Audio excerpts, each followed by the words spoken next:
The rose was facing the wrong way. Susannah Kirkstone noticed it. Before she noticed the 6 young women arranged beneath numbered cards in the conservatory at Wrotham House. Before she noticed the dowagers whispering behind their fans. Before she noticed that her own name had been written in a smaller hand at the bottom of Sir Godfrey Ransom's working sheet. The flower lay among a dozen others in a silver basket, white, thorned, and innocent-looking beneath the June candlelight. It was meant to be pinned upright. Every rose in the room faced upward, toward approval, toward marriage, toward the possibility of becoming the Duchess of Wrotham. Susannah reached for hers and turned it over. Outside the tall windows, evening still held a faint gold edge above Mayfair, but inside the conservatory, everything had already been arranged. Lady Penelope Boscobel stood first beneath a card marked 1, pale blue silk, falling in disciplined folds from her shoulders. 5 other gently born women stood behind her in descending order. On a nearby table lay the private suitability memoranda that Lady Deborah Boscobel had converted, without the Duke's formal approval, into something resembling a public judgment. Lineage, dowry, accomplishments, temperament, family connections. The words had been copied in Susannah's own hand because she was paid to make disorder legible. She had not been paid to ask why one woman's music had been valued twice while another's languages had vanished, or why Lady Penelope's total had risen by 12 points since breakfast. "You are staring again," Sir Godfrey said. He stood at Susannah's shoulder with the red wax candidate packet tucked beneath one arm. He was a narrow man of 46, dressed with the careful restraint of someone determined not to look worried about money. "I was comparing the figures," Susannah replied. "You were not instructed to compare them." "No." She lowered her gaze to the copy sheet, "only to preserve them." His mouth tightened. "Then preserve them." Across the room, Lady Deborah adjusted Penelope's sleeve. The Dowager Marchioness of Boscobel had the serene expression of a woman who believed consequences were things that happened to other families. "The Duke will arrive after the 2nd quartet," she told the nearest matrons. "He has been spared the tedious preparations." Susannah had heard a different version that afternoon. His Grace had agreed to a charity musicale and a series of introductions. He had not agreed to numbered cards, numerical rankings, or a staged display of women beneath glass lanterns. Sir Godfrey called the arrangement efficient. Lady Deborah called it inevitable. Susannah called it nothing aloud. A soft breath caught behind the painted screen at the conservatory's western end. She turned. Miss Eliza Talwood stood there with both hands pressed against her ribs, her white gloves creased where her fingers had curled. At 19, she looked younger than the women in the line and far more frightened. "Miss Kirkstone," Eliza whispered. "I can't do it." Susannah moved between her and the room. "What can you not do?" "Stand there while they discuss whether I'm obedient enough to marry a man I've never spoken to." Her voice trembled.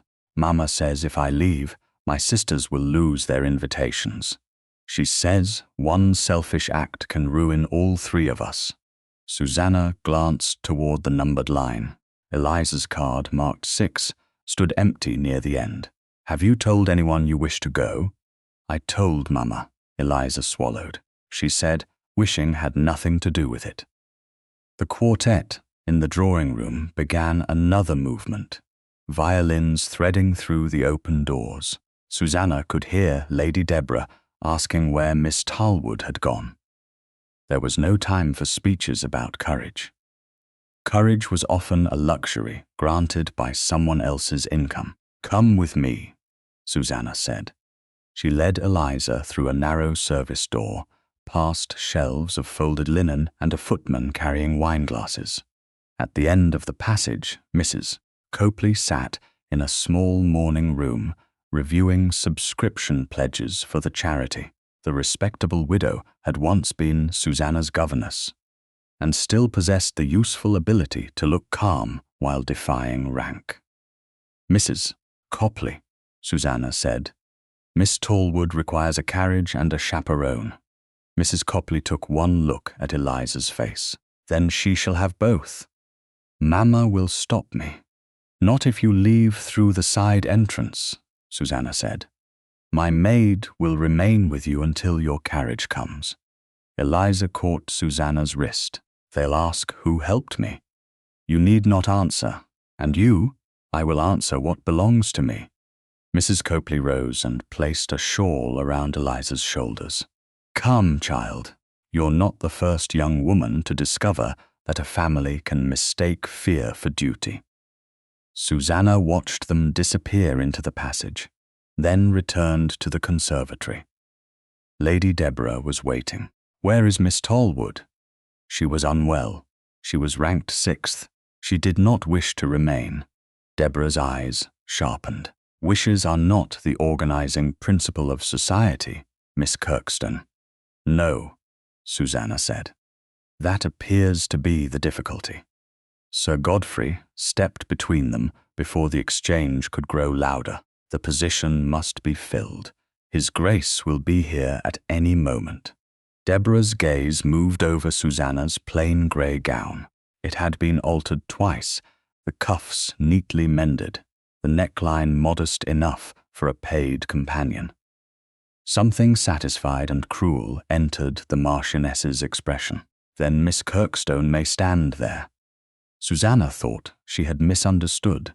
"My lady," at the end, beneath the 7th card.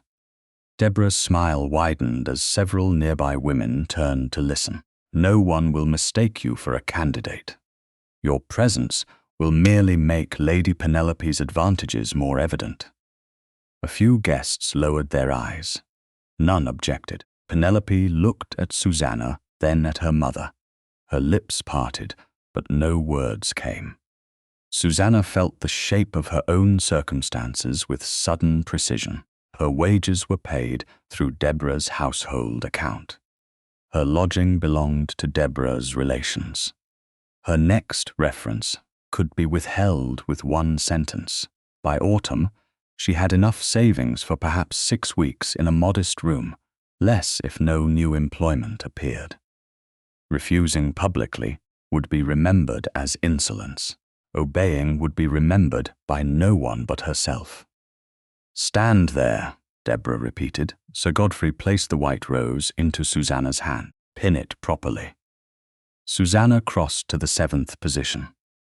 The numbered card had been set slightly behind the others, as though even humiliation required hierarchy. She raised the flower to her bodice. A thorn caught the side of her left index finger. Pain flashed, small and clean. A bead of blood appeared, then vanished beneath her glove seam. She turned the rose downward and pinned it backward. "What are you doing?" Penelope whispered. Susannah did not look at her, facing it away from the arrangement. Sir Godfrey approached with the ceremonial list. "Correct the flower." As he spoke, Susannah saw the packet beneath his arm more clearly. Its red wax was thick along one edge and dull in the center. It had been heated once, cooled, then warmed again. The seal impression looked shallow, though she could not see enough to identify the flaw. On the list in his other hand, Penelope's final total had changed again. So had the figure beside Lady Margaret's name. "These numbers are not the ones I copied," Susannah said quietly. "You copied what you were given." "I copied 72 beside Lady Penelope this afternoon, and now it is 84. "Yes, then someone changed it." His face hardened. "You forget yourself." "No, Sir Godfrey, I remember exactly." The quartet ended. Applause rose in the drawing room. Footmen moved to the conservatory doors. Lady Deborah took her place beside Penelope. The women straightened beneath their numbered cards. Susannah remained at the end, with her grey gown, her stinging finger, and the white rose facing the floor. The doors opened. Leopold Bircham, 7th Duke of Wrotham, entered without announcement, because no announcement was required in his own house. He was taller than Susannah expected, dressed in black evening clothes, with no ornament beyond a signet ring. Conversation shifted around him before falling still. His gaze passed over the cards, the line of women, Lady Deborah's satisfied posture, and Sir Godfrey's list. Then it stopped on Susannah. Not on her face. On the backward rows, something changed in his expression. It was not surprise. It was recognition. He crossed the conservatory without greeting anyone. Sir Godfrey stepped forward. But the Duke did not look at him until he stood directly before Susannah. His eyes moved once to her injured finger, then back to the flower. "Who arranged this?" he asked. Lady Deborah answered from behind him. "A harmless introduction, Your Grace." Leopold's attention remained on the rose. There is nothing harmless about a woman being placed where she did not choose to stand. Silence fell so completely that Susannah could hear the slight crackle of candle wicks. Sir Godfrey tightened his hold on the ceremonial sheet. Leopold turned at last. His voice was quiet. "Give me the list."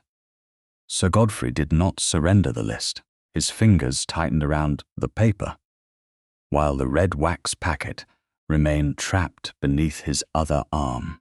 "Your Grace, this is merely a private memorandum arranged for efficiency."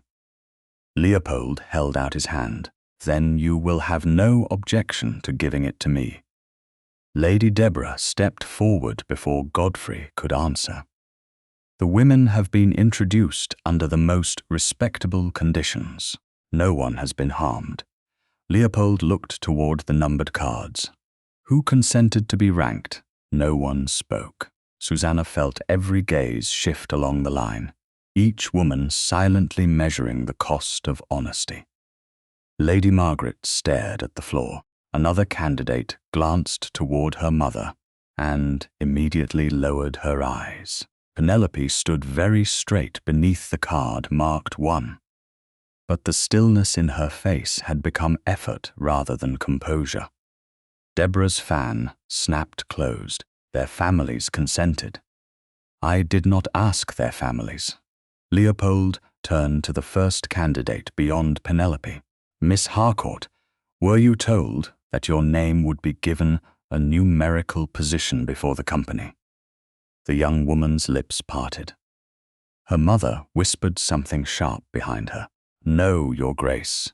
The answer was barely audible, but it altered the room. Leopold asked the next woman. She shook her head. Lady Margaret said, "I was told there would be introductions." A third admitted that she had seen questions about obedience but had not known they would be scored. The remaining candidate said nothing at all. Her silence was answer enough. Sir Godfrey shifted the packet higher beneath his arm. Their guardians understood the purpose. Their guardians do not marry in their place. Leopold's voice remained quiet. That quiet made Deborah's authorities seem suddenly loud and vulgar. He looked at Susannah again. "Did you place the rose backward deliberately?" She felt the small sting at her left finger each time her pulse moved beneath the glove. She did not know why the flower mattered to him. She knew only why it mattered to her. "Yes, Your Grace." "Why?" Deborah made an impatient sound. "Miss Kirkstone enjoys provoking attention." Susannah kept her eyes on Leopold because the whole arrangement appeared to be facing away from the truth. Someone behind the conservatory screen drew a quick breath. Leopold's expression did not soften, yet something in it settled, as though her answer had confirmed a danger he had already recognized. "What truth?" that several women were placed here without being asked, that figures changed after I copied them, that Miss Talwood wished to leave and was told her sisters would suffer if she did. Deborah's face sharpened. You had no right to interfere. She had every right to leave. She had obligations. So do we all, Leopold said. Mine include preventing my house from being used to disguise coercion as courtship. Sir Godfrey gave a restrained bow. No coercion was intended. The cards were symbolic. Then they may be removed. Your Grace, the comparisons have already been made. Destroying the list will not undo what the guests have seen. Leopold looked at the ceremonial sheet in Godfrey's hand. No, but it will make clear that I reject it. Godfrey's hesitation lasted one moment too long. Leopold stepped closer. Give me the list. This time, the baronet obeyed. The paper passed into Leopold's hand with a dry whisper. Susannah saw the altered totals. Penelope's inflated number, Lady Margaret's reduced figure, and the small line at the bottom where her own name had been inserted without score. Leopold read only long enough to understand the categories and the final order. His gaze stopped at the heading above temperament, where obedience had been written in a smaller hand. Who approved this category? He asked. Deborah lifted her chin. It is a reasonable consideration in a wife. For whom? For any man who values harmony. Harmony purchased through fear is submission. Penelope flinched. Leopold saw it. He turned to her first, not her mother. Lady Penelope, do you wish to remain in this room? The question seemed to bewilder her. I don't know. That is an acceptable answer. He looked toward the others. Each of you may leave, remain for the music, or request a private carriage. No explanation will be required. No household under my patronage will punish a refusal made tonight. Deborah's fan trembled against her wrist. You cannot promise what other families will do. I can promise what access they will lose if they retaliate under my name. A silence followed that was different from the first. The women were still watched, still constrained by mothers, fortunes, and reputation. But for one moment, the strongest title in the room had been placed between them and consequence, rather than above them, as another threat. Leopold folded the ceremonial list once. Sir Godfrey's eyes followed the movement. Your Grace, I must advise against damaging household records. This is not a household record. It is an unauthorized instrument of humiliation. Leopold tore the sheet cleanly down the center. The sound was not loud, yet it carried farther than the quartet had. One half contained the categories.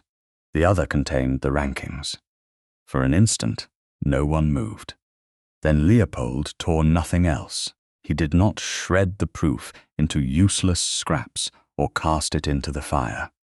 He held the two halves separately, preserving what had been done even as he ended its authority. The selection is cancelled, he said. There will be no replacement list. Lady Deborah's colour rose. You insult every family invited here. No, I am acknowledging that they were invited under false terms. He turned toward the nearest footman. Open the west morning rooms. Provide carriages through the side court. Any lady who wishes to depart will do so without passing the drawing-room crowd. Yes, Your Grace, send the steward to my study. These two pieces are to be placed together in the lower drawer and witnessed before it is locked. They are not to leave the house. The footman received the halves with both hands. Both pieces, Your Grace. Both, kept together. The instruction was repeated aloud, so that no one could later claim one portion had vanished. The footman left by the inner door, carrying the two halves toward the study where the steward would meet him. Only then did movement return to the room. One candidate stepped away from her card. Another followed. Lady Margaret removed her rose and placed it on the table. Penelope remained where she was, but she no longer seemed first. She seemed stranded. Deborah reached for her arm. Penelope drew back before the Marchioness could touch her, then looked frightened by her own movement. Leopold did not comment. He turned to Susannah. "You said Miss Talwood left." Mrs. Copley arranged her carriage. Was she alone? No, Mrs. Copley remained with her.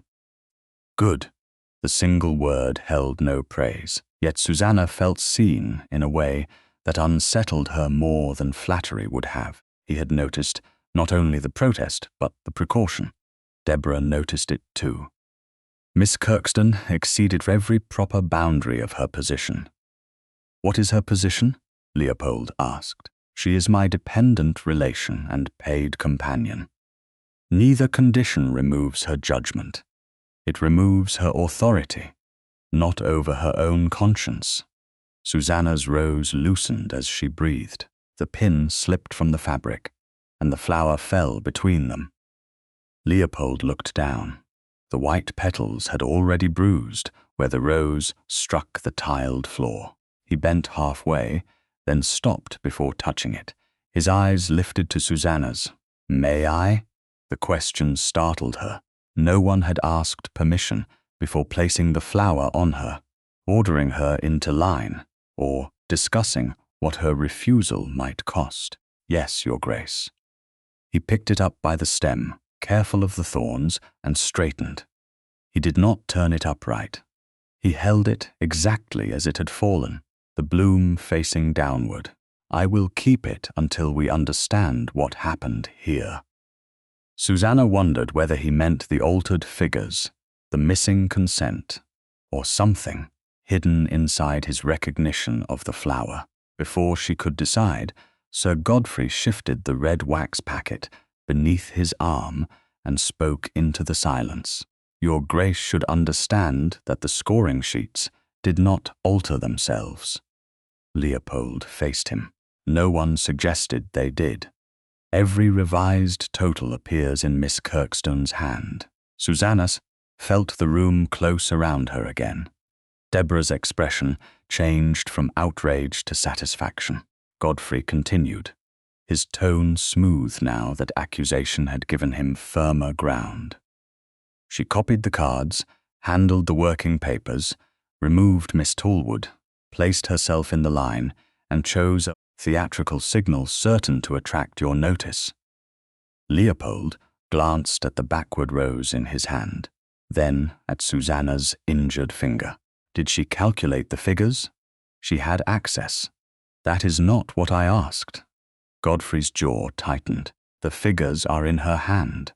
Then tomorrow we will determine whose instructions her hand obeyed." Leopold's gaze dropped to the red wax packet. Until then, that packet is not to be opened, removed, or resealed. Sir Godfrey held it more tightly. It contains confidential candidate material. Then confidentiality requires witnesses. Leopold called for the steward and Mr. Harbury, his solicitor, to attend the study at 9 the following morning. Mrs. Copley was to accompany Susannah. The candidates would be informed privately that the inquiry concerned the unauthorized process, not their personal suitability. Deborah said, "You are treating a companion's insolence as though it outweighed the honor of 6 families." Leopold looked at Susannah, but when he answered, his words were for the entire room. "I am treating consent, truth, and authorship as though rank does not erase them." He closed his hand carefully around the stem of the backward rose. "Tomorrow, Sir Godfrey, bring every working sheet. Miss Kirkstone will bring nothing except what belongs to her. We will see which of you has reason to fear the difference." The candidate packet was gone. The words reached Susannah before she crossed the threshold of Leopold's study at 9 the next morning, spoken in the steward's grave voice to Mr. Harbury beside the open door. Sir Godfrey had claimed the red wax packet was secured in the West Office strongbox after the musicale. The strongbox itself remained locked. A narrow paper seal placed across its outer fastening was unbroken. Yet when the steward opened it before two witnesses, the document case inside was empty. Susannah stopped with Mrs. Copley at her side. The shallow scratch on her left index finger no longer bled, but the pulse beneath the narrow linen strip seemed to sharpen. "Who sealed the strongbox?" Mr. Harbury asked. "Sir Godfrey supervised it," the steward replied. The junior clerk applied the paper strip at his direction. "I witnessed the lock being turned. Did you see the packet placed inside?" The steward hesitated. "I saw Sir Godfrey carrying it into the office." "That was not my question." "No, sir." The strongbox door concealed his hands. Mr. Harbury looked toward the study. "Then an unbroken seal proves only that the box was not opened after it was sealed. It does not prove what was inside beforehand." Mrs. Copley's hand touched Susannah's sleeve, a quiet reminder not to answer an accusation that had not yet been made. They entered together. Morning light fell across the long desk, where fresh paper, ink, and 3 chairs had been arranged with severe order. The 2 halves of the ceremonial list were no longer visible. Leopold informed them that both pieces had been placed in the lower study drawer the previous night under the steward's witness, and that the drawer had remained locked. The original white rose lay between clean blotting sheets near his right hand. Only the bruised edge of one petal showed. He had not turned it upright. Sir Godfrey stood near the hearth, composed enough to suggest he had spent the night practicing composure. Lady Deborah occupied the chair nearest the desk, despite having been offered none. "Miss Kirkstone has arrived," she said, as though Susannah were late to her own judgment. "Now perhaps this performance may conclude." Leopold remained standing until Mrs. Copley and Susannah had taken their seats. Mr. Harbury placed himself at one end of the desk with a memorandum book open before him. "This is not a trial," Leopold said. "It is an examination of how an unauthorized scheme was conducted in my house. No one will be declared guilty because another person finds the accusation convenient." Sir Godfrey inclined his head naturally. "You will begin by stating what Miss Kirkstone copied." Godfrey's gaze settled upon Susannah. Contingent names, family particulars, answers supplied by guardians, and the scores assigned to each category. "Did she assign those scores?" "She entered them." "That is not the same act. The figures are in her hand." Susannah opened her reticule and removed a narrow notebook bound in worn brown leather. She kept it beneath her palm. "I copied the totals supplied to me on separate slips," she said. "I did not calculate them." Deborah gave a short laugh. "How fortunate that the distinction now matters." "It always mattered," Susannah said. "It became inconvenient only after the numbers changed." Leopold looked at the notebook. "What does that contain?"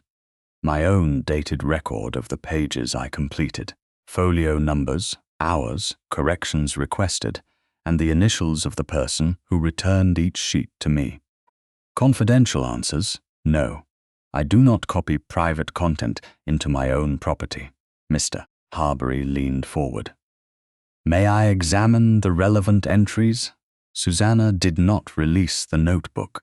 "You may examine it while it remains before me." A flicker of approval crossed Mrs. Copley's face. Leopold nodded. "That is reasonable." Susannah opened to the pages dated during the preceding fortnight. Her notes were spare. Folio 12 copied at 11 in the morning. Total supplied by Gr. Folio 15 returned for corrected dowry figure. Folio 16 removed before binding. She had written the facts because memory was part of her livelihood. she had not known memory would become her defense. Mr. Harbury compared the dates with the surviving working sheets Sir Godfrey had brought. Several totals were revised after Miss Kirkstone recorded completion. Clerical adjustments, Godfrey said. At whose instruction? Mine, when new information arrived. Where is that information? Godfrey gestured toward the papers, among the candidate materials. The packet containing those materials is missing, Leopold said. Silence followed. Deborah turned toward Susannah. You knew where it was kept. I knew Sir Godfrey carried it from the conservatory. You also moved freely through the household, as a companion, not as a thief. Your employment is ended regardless. The words struck with less volume than the torn list had, yet their effect was more intimate.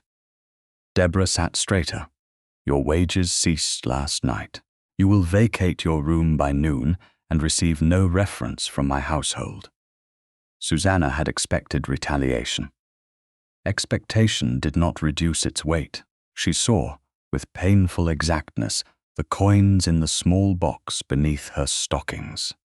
6 weeks of lodging in a modest room if she ate carefully, less if she hired a carriage to seek work. Without a reference, every respectable household would ask what she had done to lose Lady Deborah's confidence. By autumn she might be accepting copying by the page in a stationer's back room, if any stationer chose scandal over convenience. Her fear did not arrive as tears. It arrived as arithmetic. Leopold's voice interrupted it. Her wages have not ceased. Deborah turned. She is employed through my household. She is being questioned because of events conducted in mine. You have no authority to compel me to retain a companion. I have authority to prevent testimony in my house from being punished through immediate deprivation. You would force me to pay her. Until this inquiry determines whether misconduct occurred. Yes. Susannah looked at him. Protection offered by a duke could disappear when interest moved elsewhere. She had lived too long among promises made by people who never expected to be asked for proof. I require that in writing, she said. Deborah stared at her. Sir Godfrey's brows rose. Leopold did not appear offended. Specify the terms. My wages continue at the agreed rate. My lodging remains available unless I choose to leave. No adverse reference will be issued concerning this inquiry before its conclusion. The undertaking must be signed and witnessed. Mr. Harbury's pen had already begun moving. For what duration? Until the inquiry is concluded, or His Grace provides equivalent funds and lodging in advance. Leopold looked at Susannah for a moment longer than formality required. Include that. This is intolerable. No, no, Susannah said. It is written. The solicitor completed the undertaking, read it aloud, and placed it before Leopold. He signed without alteration. Mrs. Copley witnessed first. Mr. Harbury witnessed second. Susannah read every line before accepting the original. She folded it once and slipped it into the inner pocket of her notebook. Only then did she feel the room beneath her feet again. Leopold resumed the inquiry. Miss Kirkstone, you said Miss Talwood wished to leave. Did any other candidate express reluctance? Yes. Godfrey's attention sharpened. Which women? Susannah closed her notebook. I will not name them without permission. Deborah's disbelief was almost genuine. You are accused of falsifying their records, yet you refuse to provide the very conversations that might excuse. Their confidences are not mine to spend, even to save yourself. Especially then. Mrs. Copley lowered her gaze, but pride softened her mouth. Leopold said nothing for several seconds. Susannah sensed him revising his understanding of her, not because she had pleaded innocence, but because she had refused the easiest way to prove it. Sir Godfrey broke the silence, a convenient morality. She may invent unnamed women and shelter the invention behind discretion. Then we will seek consent from the candidates themselves, Mr. Harbury said, without revealing what Miss Kirkstone has withheld. A knock sounded. The steward entered carrying the empty document case from the West Office strong-box. Its red lining showed a clean rectangular space where the packet should have rested. "There is one further matter, Your Grace," he said. "The junior clerk who sealed the box says Sir Godfrey dismissed him from the office before the packet was put away." Godfrey's face did not change, but one finger pressed into the cuff of his coat. Leopold saw it. Then no witness saw the packet enter the strong box. "I placed it there myself," Godfrey said, "and locked it. Before or after the outer seal was applied?" "Before. Who can confirm that?" Godfrey looked toward the empty case. "No one," Deborah spoke quickly.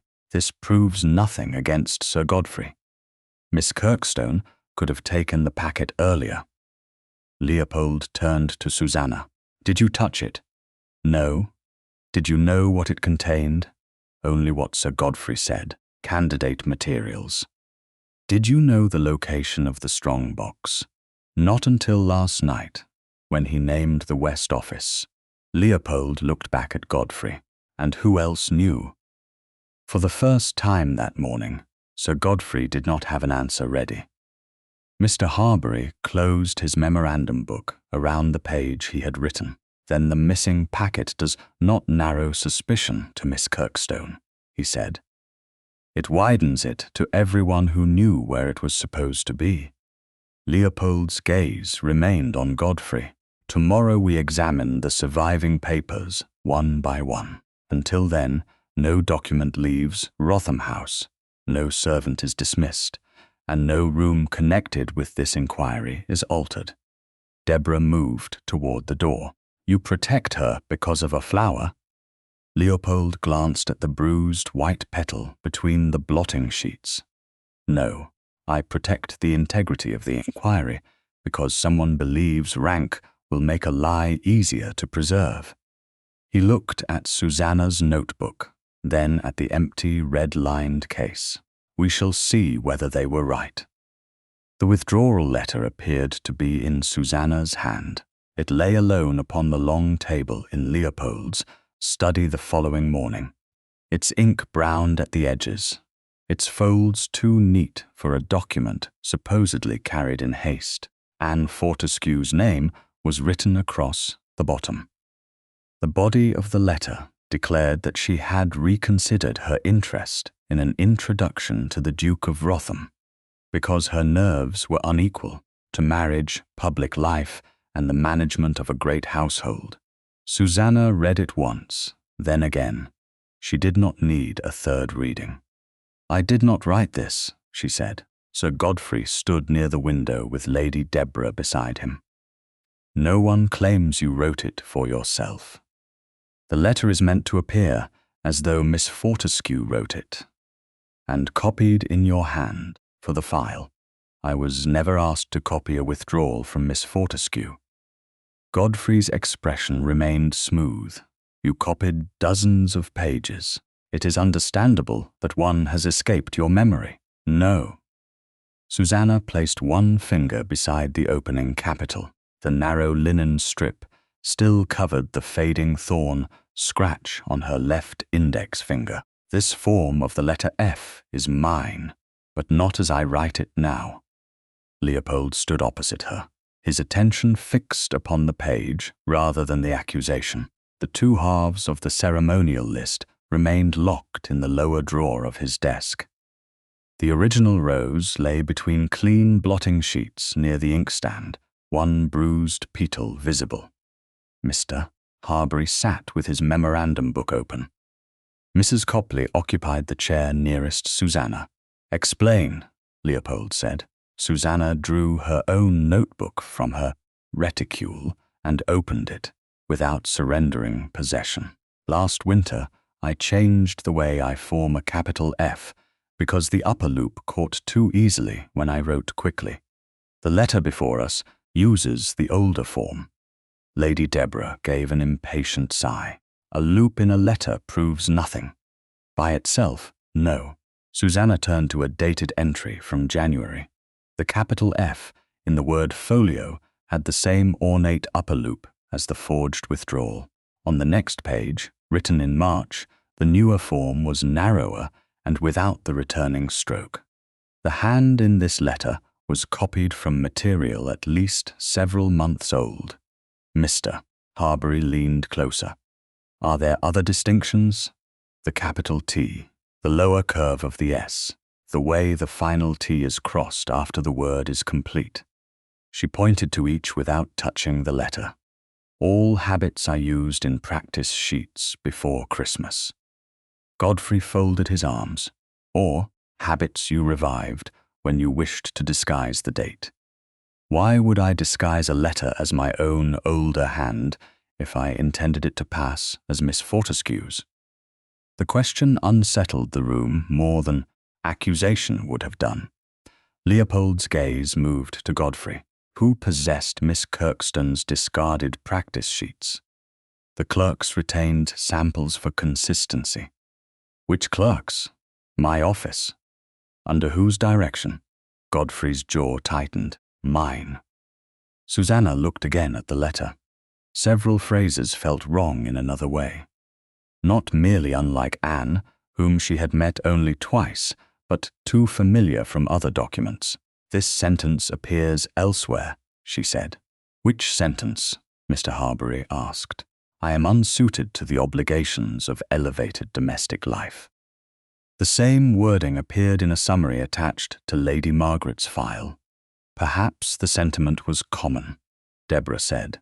"The wording is not."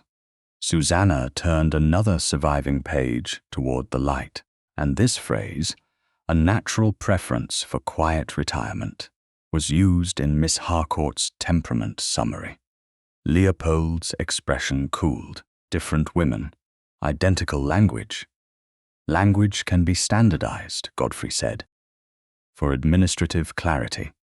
"Women are not administrative categories," Susannah replied. Deborah rose so suddenly that the chair legs grated against the carpet. "Enough. She has turned an inquiry into a lecture because she knows the evidence points toward her." "The evidence points toward someone with access to old samples of her hand," Leopold said. "That is not the same thing." Deborah looked at him with disbelief. "You continue to indulge her because she staged a dramatic protest in your conservatory." Susannah felt the insult land differently now. The first night, she had been afraid of losing wages. This morning, she held the signed undertaking in the inner pocket of her notebook. Fear remained, but it no longer owned every answer. "The protest was mine," she said. "The handwriting was borrowed." Leopold's eyes met hers briefly. "Who benefited from Miss Fortescue's withdrawal?" he asked. Godfrey answered before Susannah could. "Every candidate who remained." "That is too broad." Leopold's voice was flat. "Who benefited most?" The easy answer was Penelope. Everyone in the room knew it. Susannah could have spoken her name and watched Deborah's control crack. Instead, she looked at the letter attributed to Anne. The better question is who was erased. Silence followed. Mrs. Copley's hands stilled in her lap. Mr. Harbury wrote the sentence down. Leopold did not praise Susannah. He simply changed the direction of the inquiry. "We will identify every candidate whose wording was altered, reduced, or removed. Their own accounts will be sought with consent." Deborah's face hardened. "You intend to spread private family matters across London?" "No," Susannah said. "We intend to ask each woman what may be used." "You presume authority again?" "Only over the manner in which my hand is falsely presented." A knock interrupted them. Before Leopold could answer, the study door opened and 2 footmen appeared behind Lady Deborah's house steward. One carried the lid of Susannah's trunk. The other held a folded inventory cloth. Mrs. Copley rose at once. "What is this?" Deborah did not turn. "Miss Kirkstone's belongings are being removed from Wrotham House." Leopold's voice sharpened. "By whose order? Mine. She is no longer welcome under any roof associated with my family. Her lodging is protected by a signed undertaking. Her room may remain available. Her trunks need not." The distinction was petty enough to reveal its purpose. Clothing scattered, papers moved, personal objects handled by strangers. Susannah pictured the undertaking hidden in her notebook pocket, and understood that Deborah was no longer trying merely to expel her. She was searching for something that could be called evidence. "No trunk leaves the room," Leopold said. "The servants have already opened one." Susannah stood. "In whose presence?" The house steward looked uncomfortable. No lady was present. "Then it will be closed," Susannah said.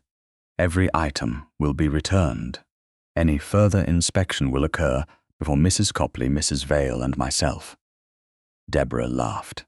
"You speak as though your gloves and mended gowns are state papers." "They are mine." Leopold moved toward the door. "That is sufficient."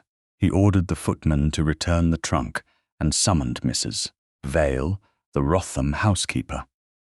Within half an hour, Susannah's belongings were inventoried in her guest room under proper witness. The search was brief because there was little to examine. 3 gowns, 2 shawls, gloves, linen, a small box of coins, her father's worn prayer book, a packet of personal letters, and the locked writing case containing the signed wage undertaking. Susannah opened the case herself, showed only the undertaking, and closed it again. No candidate paper, sealing wax, copied authorization, or red wax packet appeared. Deborah watched from the doorway with increasing anger. Penelope stood behind her and said nothing. Once, her gaze settled on Susannah's small coin box. Shame entered her face before she looked away. When the inventory was complete, Mrs. Vale signed the memorandum. Mrs. Copley signed beneath her. Susannah retained 1 copy.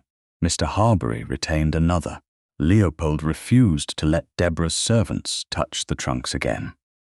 They returned to the study shortly before noon. The false withdrawal remained where they had left it. Mr.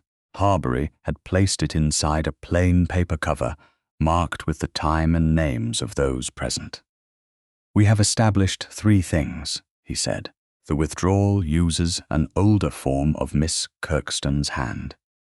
The same phrases appear in records attributed to different women, and someone with access to retained practice sheets could have imitated her." Godfrey's expression remained controlled, but a faint color had risen near his collar. "You have established possibilities. Then we will seek facts," Leopold said. A footman entered carrying a sealed note addressed to His Grace. The wax bore the Fortescue crest. Leopold broke it and read in silence. His eyes moved once to Susannah before he handed the letter to Mr. Harbury. "Miss Anne Fortescue states that she never withdrew from the introduction," he said. "She asks who wrote the letter in her name." Deborah's fan stopped moving. Godfrey looked at the forged page as though it had changed shape. Mr. Harbury read the remaining lines. "Miss Fortescue further states that she retained her original acceptance letter and will permit a comparison, provided her private objections are not disclosed without consent." Susannah felt a small shift inside her, not relief yet, but the first firm edge of corroboration. Leopold folded the note carefully. "We will call upon her tomorrow morning." Godfrey spoke quickly. "Your Grace, one woman's memory may be influenced by the attention this scandal has produced. Then her original letter will speak beside her." Leopold looked at the old capital F, the repeated phrases, and the empty place where the missing packet should have been. Someone did not merely alter scores. Someone replaced women's own words. His gaze settled on Sir Godfrey. And tomorrow we begin returning them. Anne Fortescue's original letter was tied with blue thread. Susannah noticed that first, before the steadiness of Anne's hands or the guarded concern in her mother's face. The letter lay upon a small rosewood table in the Fortescue drawing-room, its folds softened by use, but its seal unbroken, since Anne had closed it again after making her own copy. Outside, a fine June rain traced the windows. Inside, every object seemed chosen to survive scrutiny. Mrs. Copley sat beside Susannah. Harbury occupied a chair near the table, with his locked document case at his feet. Leopold stood near the mantel rather than taking the largest seat in the room. Anne's mother remained close enough to touch her daughter's sleeve if courage failed. It did not. "This is what I wrote," Anne said, "not the withdrawal." Mr. Harbury looked to her before reaching for the letter. "May I examine it?" "Yes, but only the portions concerning the introduction and the questions sent in His Grace's name." "Of course." Anne untied the blue thread herself. The paper opened with a quiet crackle. Susannah had read enough copied letters to recognize the difference between reluctance and fear. Anne's acceptance contained neither. It agreed to a private introduction at Wrotham House. It thanked the household for extending courtesy. Then the tone changed. Anne had objected to being asked whether obedience was the chief virtue of a wife, whether she would surrender household decisions without discussion, and whether she believed a woman's health could be evaluated by strangers before any understanding existed between husband and wife. The words were restrained. That restraint made the insult they answered feel sharper. "I did not refuse to meet His Grace," Anne said. Her gaze moved to Leopold. "I refuse to answer questions that treated marriage as a condition of submission." Leopold did not defend himself. "You were right to refuse." Anne's mother looked at him carefully. "The questions came beneath your household crest." "Then my name gave them weight they did not deserve." He inclined his head. "I am sorry." The apology was brief and without excuse. Susannah saw Anne's shoulders ease by a fraction. Mr. Harbury placed the false withdrawal beside the original acceptance without allowing the papers to touch. "Miss Fortescue, do you recognize the handwriting in the withdrawal?" "No." "Did you authorize anyone to copy a withdrawal on your behalf?" "I did not." "Did you tell Sir Godfrey Ransom that your nerves made you unsuitable for public life?" A flash of anger passed through Anne's composure. "No. I told him that a man who needed obedience more than judgment should not marry at all." Mrs. Copley lowered her gaze to conceal what might have been approval. Leopold's expression remained controlled, but Susannah saw the truth reach him. The forged letter had not merely removed Anne from consideration. It had replaced moral objection with feminine weakness. "Why did you keep your original?" Susannah asked. Anne looked toward her mother.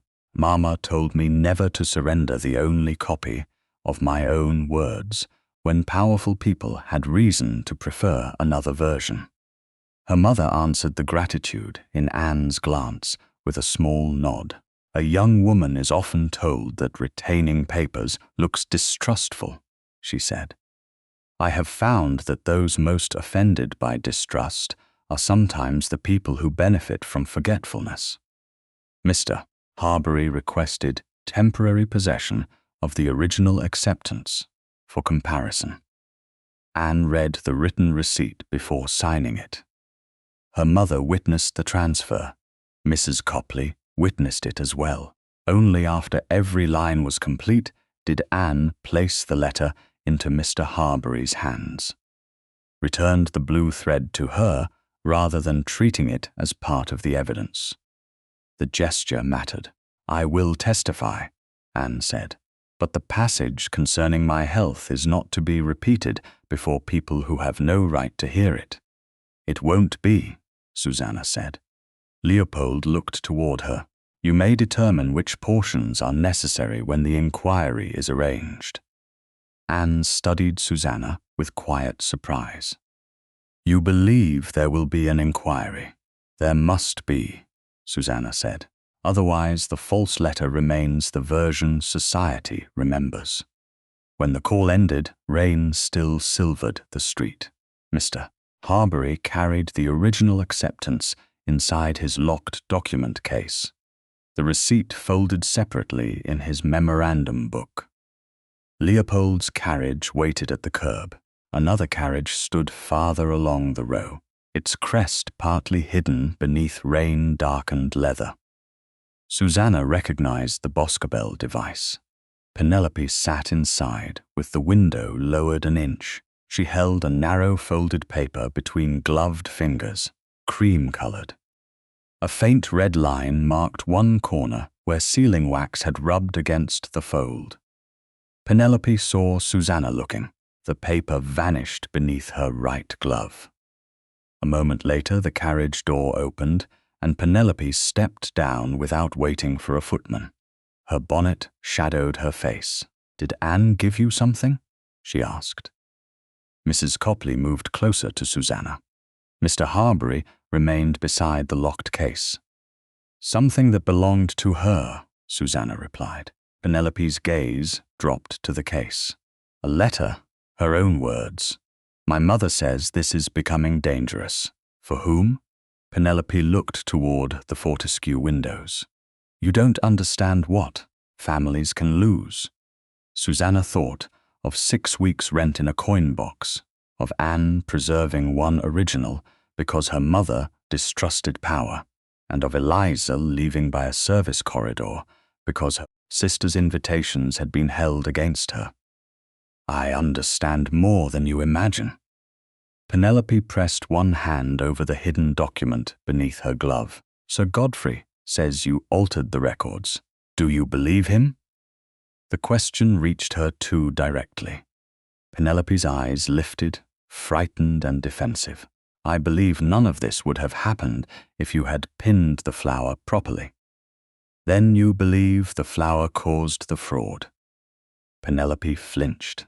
"I didn't say that." "No." Susannah held her gaze.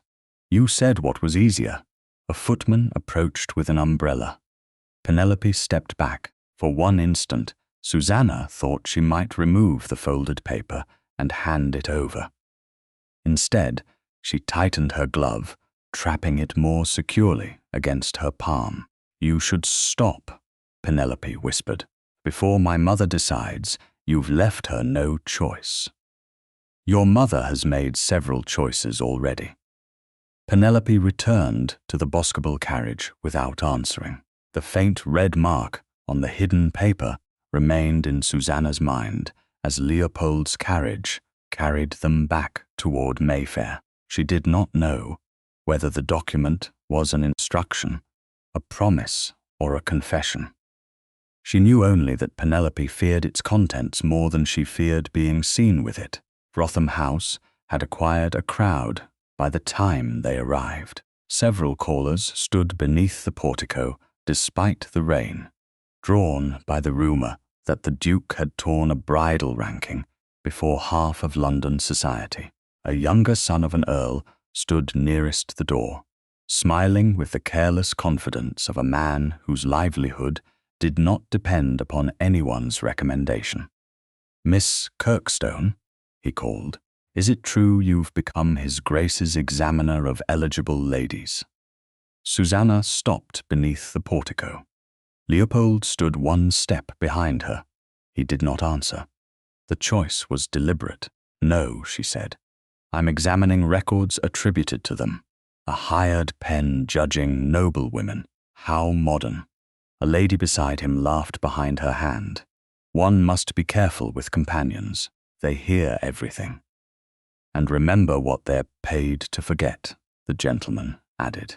Susannah felt the familiar pressure to lower her eyes, accept the insult, and pass through the door before resistance became spectacle. Then she thought of Anne's blue thread. "I'm paid to copy accurately," she said. "That does not make my integrity purchasable." The laughter stopped. The gentleman's smile thinned. "Surely you don't compare your reputation with theirs." "No. Their reputations are protected by titles. Mine must survive on conduct." He looked toward Leopold, expecting rank to restore the old balance. Leopold descended one step until he stood beside Susannah. "You have mistaken employment for moral inferiority," he said. "Apologize." The gentleman colored. "Your Grace, I meant no offense." "Then you should find it easy to withdraw one." "Miss Kirkstone, I'm sorry." Susannah let the silence last long enough to make the apology belong to him. "I accept it."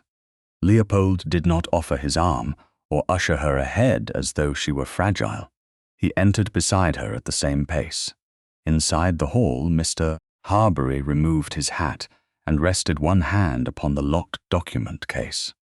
"Anne's letter proves substitution," he said quietly.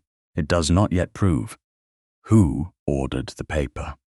Susannah looked toward the rain-darkened street where Penelope's carriage had vanished. "Then we should ask where the paper came from."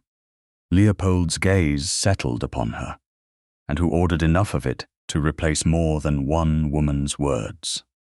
The paper had been made after the lie. Susannah understood that before Mr. Abel Pratt finished turning the stationer's daybook toward the window, the shop in Cheapside was narrow and deep, lined with shelves of folded paper, account ledgers, sealing wax, and leather-bound books. Dust hung in the morning light. Outside, carts rattled over the street. But inside the stationer's back room, every sound seemed to narrow around the date, written in brown ink. 27th of May. Mr. Pratt traced the entry with one square fingertip. 1 quire of Wrotham watermarked laid paper, 6 sticks of deep red sealing wax, and 1 packet of matching thread. Collected in person. Mr. Harbury stood at the table with his locked document case near his boots. Anne Fortescue's original acceptance letter remained secured inside it. Mrs. Copley sat beside Susannah, who held her own notebook in her lap. Leopold stood opposite the stationer, still enough to make the small room feel formal. "By whom?" he asked. Mr. Pratt swallowed. "Sir Godfrey Ransom, Your Grace." Susannah looked at the sample sheet Mr. Pratt had placed beside the daybook. When held toward the light, the crowned W appeared in the fibers. A broken thread interrupted the lower stroke. "Was that defect present in all sheets from this batch?" she asked. "Yes, miss." The frame shifted during manufacture. "I marked the quire because of it." Mr. Harbury opened a plain cover containing the false withdrawal attributed to Anne. He did not remove the letter completely. He raised only the corner toward the light. The same broken thread appeared beneath the date, the 4th of May. Susannah felt the answer settle into place with cold certainty. The letter claims to have been written more than 3 weeks before this paper existed. Mr. Pratt stared at the watermark, then at Leopold. "I did not know what use was intended." "Did Sir Godfrey present authorization?" Leopold asked. "He did." The stationer produced a folded paper from beneath the daybook. "It bore your signature and seal." Mr. Harbury received it only after writing a receipt. Leopold removed his signet ring and pressed it into a small piece of fresh sealing wax provided by Mr. Pratt. The authentic impression showed the Bircham crest clearly. A narrow break marked the left branch of the wreath, a flaw worn into the signet over years of use. The impression on Godfrey's authorization had no such break. Its crown was shallower, its lettering spread unevenly at the edge. "The signature is copied," Leopold said. "The seal is counterfeit." Mr. Pratt's face paled. "Your Grace, I believed the order came from Wrotham House." "You were meant to." Mr. Harbury examined the daybook again. Beneath the main entry, in smaller writing, the stationer had added a notation. "Payment delayed. Keep from ordinary delivery book. Collected directly." "Why was it kept from the regular account?" he asked. Mr. Pratt glanced toward the shop door. "Sir Godfrey said the purchase concerned a confidential family matter. He also said payment would follow, once another obligation was settled. Did it? Not in full. How much remains? £3.08. The amount itself was not large enough to explain forgery. The secrecy was. Susannah remembered Sir Godfrey's clothes, restrained but exact, and the care with which he carried himself around people richer than he was. A man could owe money without becoming corrupt, yet a man already desperate for money might hear a promise differently. "Did he seem pressed?" she asked. Mr. Pratt hesitated.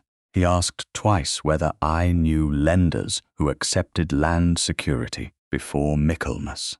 I told him I was a stationer, not a banker. Leopold's expression sharpened, but he did not draw a conclusion aloud. Mr. Harbury made a fair copy of the relevant daybook entry. Mr. Pratt signed it and added a statement confirming the date, watermark defect, wax order, false authorization, and unpaid balance. The original daybook remained in the shop. The counterfeit authorization passed into Mr. Harbury's custody under written receipt. Nothing else left the premises. When they returned to Wrotham House, nearly an hour later, the false withdrawal, stationer's statement, and counterfeit authorization traveled inside the locked document case. Susannah's notebook remained in her own reticule. By early afternoon, the four of them stood in Leopold's study. The two halves of the ceremonial list remained locked in the lower drawer. The backward white rose lay between clean blotting sheets near the inkstand, its petals no longer fresh. The outer edges had begun to curl. Leopold looked at it for several moments before speaking. "My mother used a white rose as a private signal." Susannah glanced toward Mrs. Copley. The widow's expression showed that this was new to her as well. "A signal for what?" Susannah asked. "For women who could not safely refuse aloud." Leopold touched neither the flower nor the blotting sheets. "At Celandine Court, my mother hosted widows, young wives, and daughters, whose families sometimes made departure difficult. A rose worn backward meant the woman wished to leave, felt unwell, or required privacy without explanation. My mother arranged a carriage or a quiet room. No questions were asked until the woman chose to answer." Susannah looked at the flower she had turned from anger, not knowledge. "I did not know." "I understand that now." "Then why did you recognize it?" "Because I had not seen one worn that way since her death." A shadow moved through his restraint. The late Duchess had been gone 8 years. Yet the custom survived inside him with the force of something unfinished. "You thought I was asking for help. I thought someone had placed you in danger while expecting silence. They placed me in humiliation. That can be a kind of danger." Susannah's gaze returned to the rose. "I would prefer that no one call it fate. Nor would I, or claim I, used your mother's signal to attract you. You did not know it existed. Society will not care. Then society will be corrected." The certainty in his voice might once have sounded protective. Now she heard something else beneath it. Guilt. "You allowed the marriage discussions to continue," she said. "I refused to participate. That is not the same as stopping them. He accepted the distinction without defense. No. His eyes met hers. I believed distance kept me innocent. It made me convenient. The admission altered the room more than an apology would have done. He was not asking Susannah to excuse him because he had torn the list. He was naming the silence that made the list possible. Leopold drew a small ivory blotter from the desk. Its gold crest had faded with age. This belonged to my mother. The flower will not survive long between loose sheets. May I press it here? Susannah considered the request. Only if you do not make my accidental protest prettier than the truth. A faint breath, almost a smile, moved across his face. I will not. Then, yes. He opened the ivory blotter and placed fresh paper inside. He moved the rose carefully, preserving its downward-facing bloom rather than turning it. The bruised petal folded slightly against the sheet. It will remain in the study drawer, he said, with the torn list separate from it, inside the blotter. Mr. Harbury recorded the placement. Leopold closed the ivory cover, but had not yet returned it to the drawer when a servant passed through the adjoining antechamber carrying a tea tray. The inner door remained partly open behind him. Susannah heard the soft scrape of shoes beyond the screen and assumed another servant waited there. Mrs. Copley asked Mr. Harbury whether the stationer's statement was enough to identify the forger. It proves Sir Godfrey obtained the materials, he said, not whose hand used them. Leopold placed the ivory blotter in the lower drawer beside, but not touching the sealed cover holding the two torn halves. He locked the drawer and returned the key to his waistcoat pocket. Then we continue. A knock came at the study door. Mrs. Vale entered with none of her usual composure wasted on courtesy. Your Grace, Miss Kirkstone's guest room has been disturbed. Susannah rose. What was moved? The wardrobe was opened. The linen chest was searched. The mattress was lifted. Was anything taken? Not that we can yet determine. Leopold crossed the room. Seal the corridor. Already done. Who holds keys? Miss Kirkstone has the main room key. I hold the household master. Mrs. Vale paused. There is also a narrow service door through the dressing room. It opens into the east passage. Susannah remembered seeing it concealed behind a hanging panel when her trunks were inventoried. Was it locked? It should have been. Was it? No. Mrs. Vale's mouth tightened. It had been opened with a standard senior attendant service key. Mr. Harbury closed his memorandum book.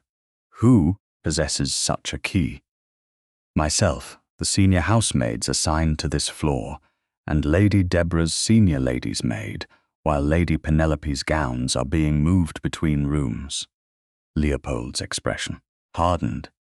Search the room now. Miss Kirkstone and Mrs. Copley will be present. No object is to be touched without being named aloud.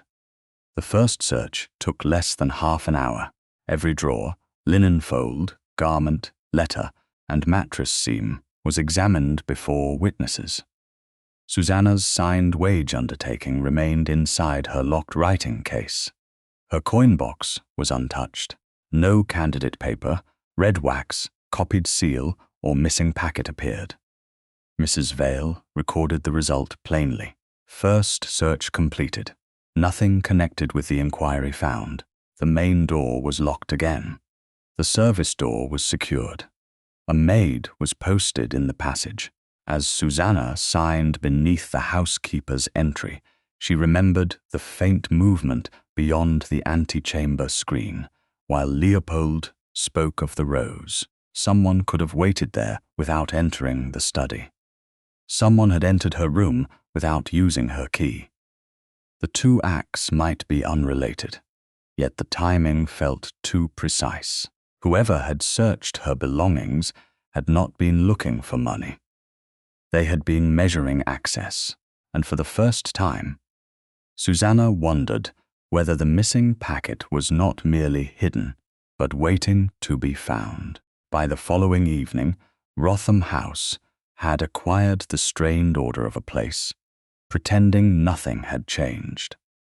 The private musicale already scheduled for the 21st of June had not been cancelled, partly because several families were still in London, and partly because Lady Deborah insisted that withdrawal would look like confession. Leopold reduced the guest list, closed the conservatory to casual callers, and ordered that no paper connected with the inquiry be moved. Susannah's guest room remained locked at the main door. Mrs. Vale had secured the narrow service door through the dressing room and placed a maid in the east passage. The first search, completed the previous afternoon in Susannah's presence, had found nothing. That fact had been written, signed, and copied. Susannah repeated it to herself while she dressed in the same grey gown she had worn during the presentation. The cloth had been brushed, the cuff mended, and no flower had been offered. Mrs. Copley fastened the last button at Susannah's wrist. "You do not have to attend. If I remain upstairs, they will say I am hiding. They will say something regardless. Then I would rather hear it from the room than imagine it behind a door." The thorn scratch on Susannah's left index finger had nearly healed. Only a faint red line remained where the glove seam touched it. She carried her notebook in her reticule, and nothing else, the signed wage undertaking, lay inside her locked writing case. The two halves of the ceremonial list and the pressed white rose remained in Leopold's locked study drawer.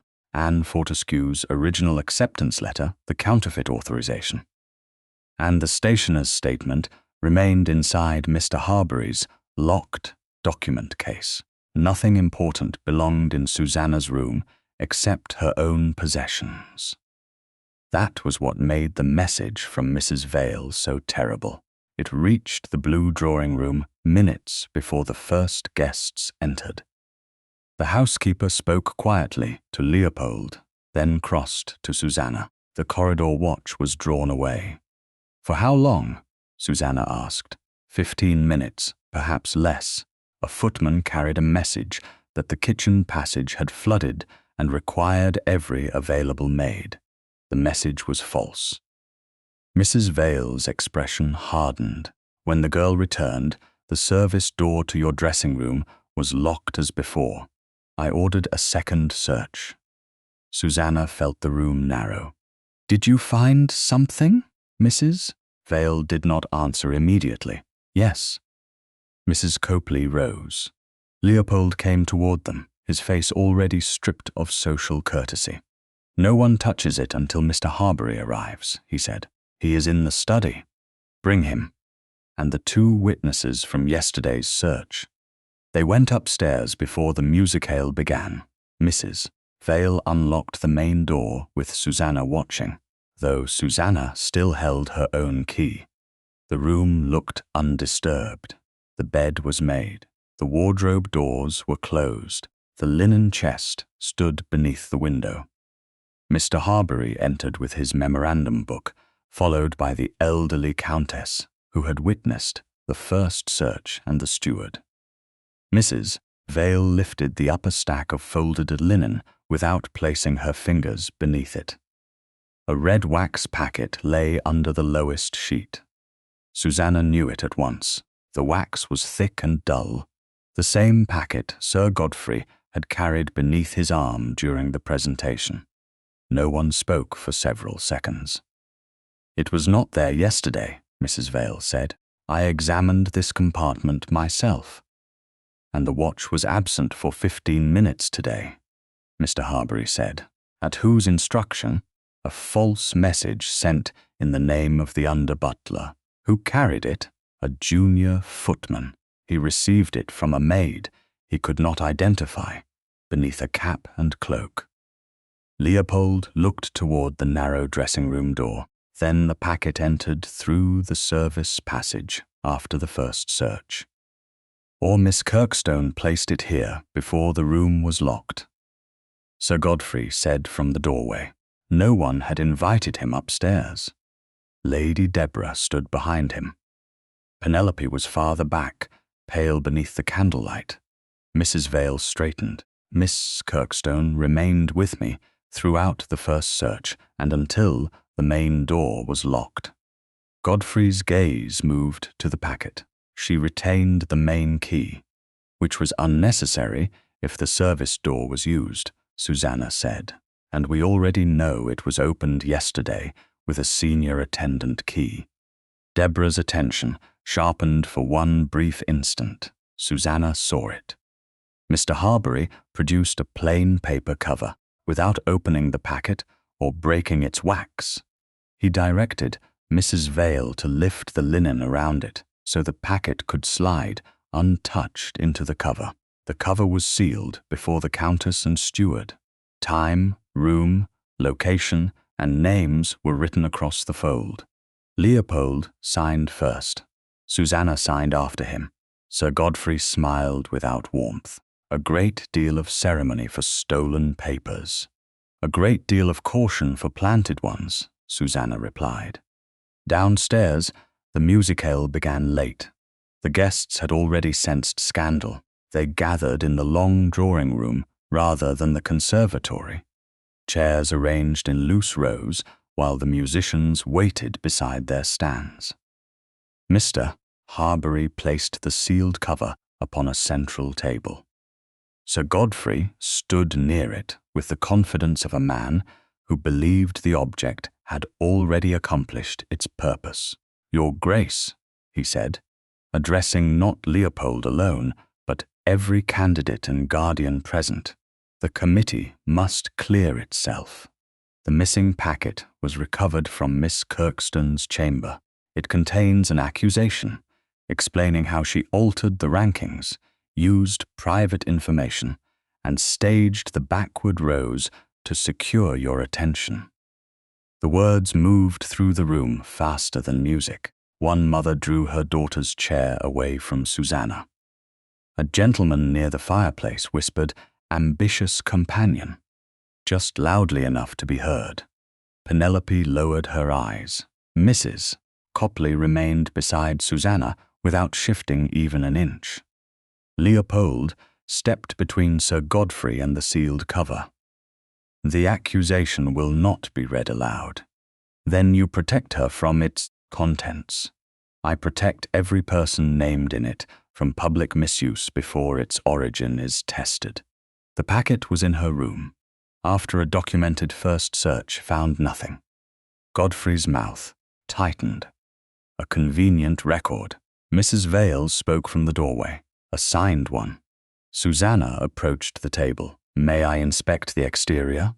Mr. Harbury looked to Leopold, then to her, without breaking the inner seal. Yes. He opened the plain cover enough for the folded packet to be seen while remaining inside. A narrow corner of the outer paper caught the lamplight. Susannah asked for a candle behind it. The crowned W appeared. So did the broken thread in its lower stroke. Her pulse steadied. This paper is from the batch ordered on the 27th of May. Sir Godfrey's smile returned. That proves it came from Wrotham stock. No, it proves. It came from the later batch ordered under the false authorization. Mr. Harbury examined the visible date line without opening the packet further. The accusation purports to have been written on the 19th of May. A murmur rose. Susannah kept her eyes on Godfrey. 8 days before this paper existed. Deborah moved forward. Dates can be copied incorrectly. Then the entire accusation is unreliable. Or Miss Kirkstone prepared it later and assigned an earlier date. Using paper ordered by Sir Godfrey, Leopold asked. Deborah's expression hardened. Godfrey attempted another path. The language inside matters more than the sheet. It records Miss Kirkstone's own admission that the rose was intended as a romantic signal. Mr. Harbury looked up sharply. You have not been permitted to open the packet. I supervised the candidate records before they were sealed. The accusation concerns a conversation that occurred after the packet supposedly disappeared. Susannah said. Godfrey said nothing. Mr. Harbury broke only the outer packet seal after securing consent from Leopold and the witnesses. He withdrew the first page far enough to read the opening lines. His expression changed. It includes the phrase romantic legend. The room seemed to recede. Susannah remembered Leopold's study the previous afternoon, the ivory blotter, the half-open antechamber door, the soft scrape of shoes behind the screen. Those words were spoken privately yesterday, she said. In his Grace's study. Godfrey recovered quickly. Then you wrote them. My notebook has not left my possession. You needed no notebook to remember your own speech. Susannah looked toward the mothers who had moved their daughters away, the gentleman eager for a familiar story, and Penelope, who still would not meet her eyes. A paid companion seeking a duke was easier for them to believe than a baronet forging women's words. The accusation had been designed around prejudice, not proof. A forger may borrow my hand, Susannah said. Her voice carried through the drawing room. He cannot borrow my memory. No one laughed. Leopold turned to Mr. Harbury. Seal the accusation again. It remains in your case, Godfrey protested. The committee must be permitted to answer. There is no committee, Leopold said. There is an inquiry into fraud conducted under my name. Deborah demanded that Susannah be removed from Wrotham House before further contamination of evidence. Leopold refused. She remains under my protection until the packet, the service access, and the stolen conversation are traced. The guests dispersed in hostile clusters after the musicians were dismissed. Susannah endured every glance without lowering her head. Only when the drawing room had emptied did Leopold ask her to meet him in his study, with Mrs. Copley and Mr. Harbury present. He stood behind the desk, where the locked drawer held the torn list and the pressed rose. You must remain here, he said. Why? Because Godfrey believes the packet has weakened you. If he thinks you are still within reach, he may expose the rest of his method. Susannah studied him. You intend to leave me visible, protected. From whom? He hesitated. I have suspicions I cannot yet share. About Lady Deborah? No answer. About Penelope? His silence changed by a fraction. That was enough. You ask me to stay among people you suspect, while refusing to tell me what danger to recognize. I am asking you to trust me. Trust does not require blindness. Strategy sometimes requires silence for the person directing it. Susannah felt the entire day settle into one clear truth. Sir Godfrey had used her ignorance as a weapon. Lady Deborah had used dependence as obedience. Leopold, for kinder reasons, was asking her to accept the same shape of power.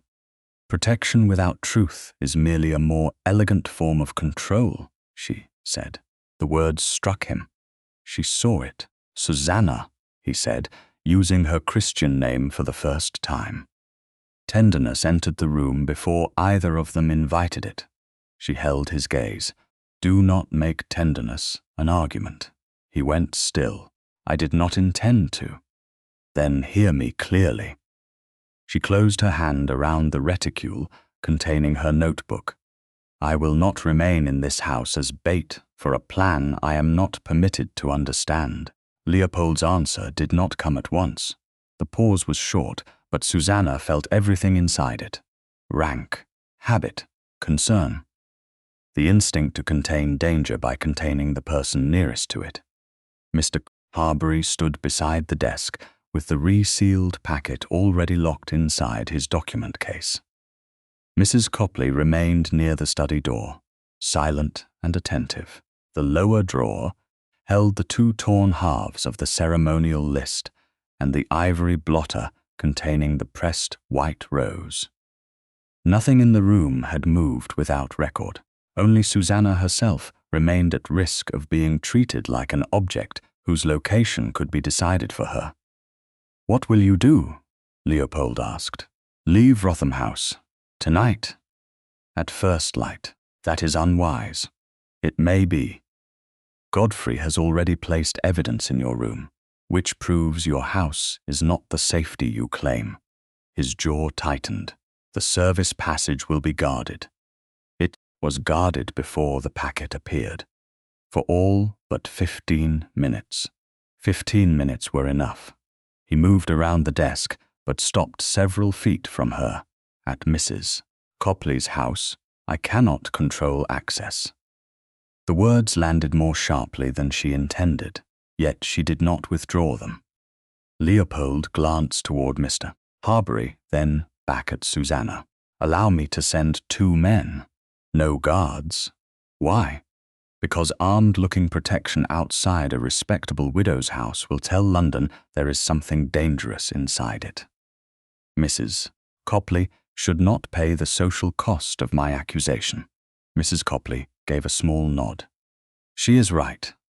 Leopold's frustration showed only in the set of his shoulders.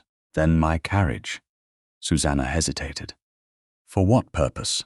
If you depart in a hired coach before dawn, Deborah will say you fled. If you leave openly in my carriage, with Mrs. Copley beside you and your trunks inventoried, no one can claim you were expelled or escaped with papers." The offer was not an order. That distinction mattered. "Your carriage," she agreed. "A maid chosen by Mrs. Copley," he added. "For the journey only." "Agreed. And Mrs. Vale will witness the return of your room. Key." "Yes." The practical arrangements settled between them like pieces placed upon a table. Leopold still looked as though he wished to alter the outcome, but he did not use authority to do so. "I am sorry," he said. Susannah met his gaze. "For which part?" "For asking you to trust a plan, while refusing you the knowledge needed to judge it." The apology was precise enough to show he had heard her. It did not repair the choice. "Not yet. Then do not repeat it." "I will not." "You may discover that easier to promise than to practice." A faint shadow passed across his face. "Then you may remind me." "I do not wish to spend my life educating powerful men." The answer surprised Mrs. Copley into a small cough. Leopold did not smile, though something almost human moved at the corner of his mouth. "Nor should you."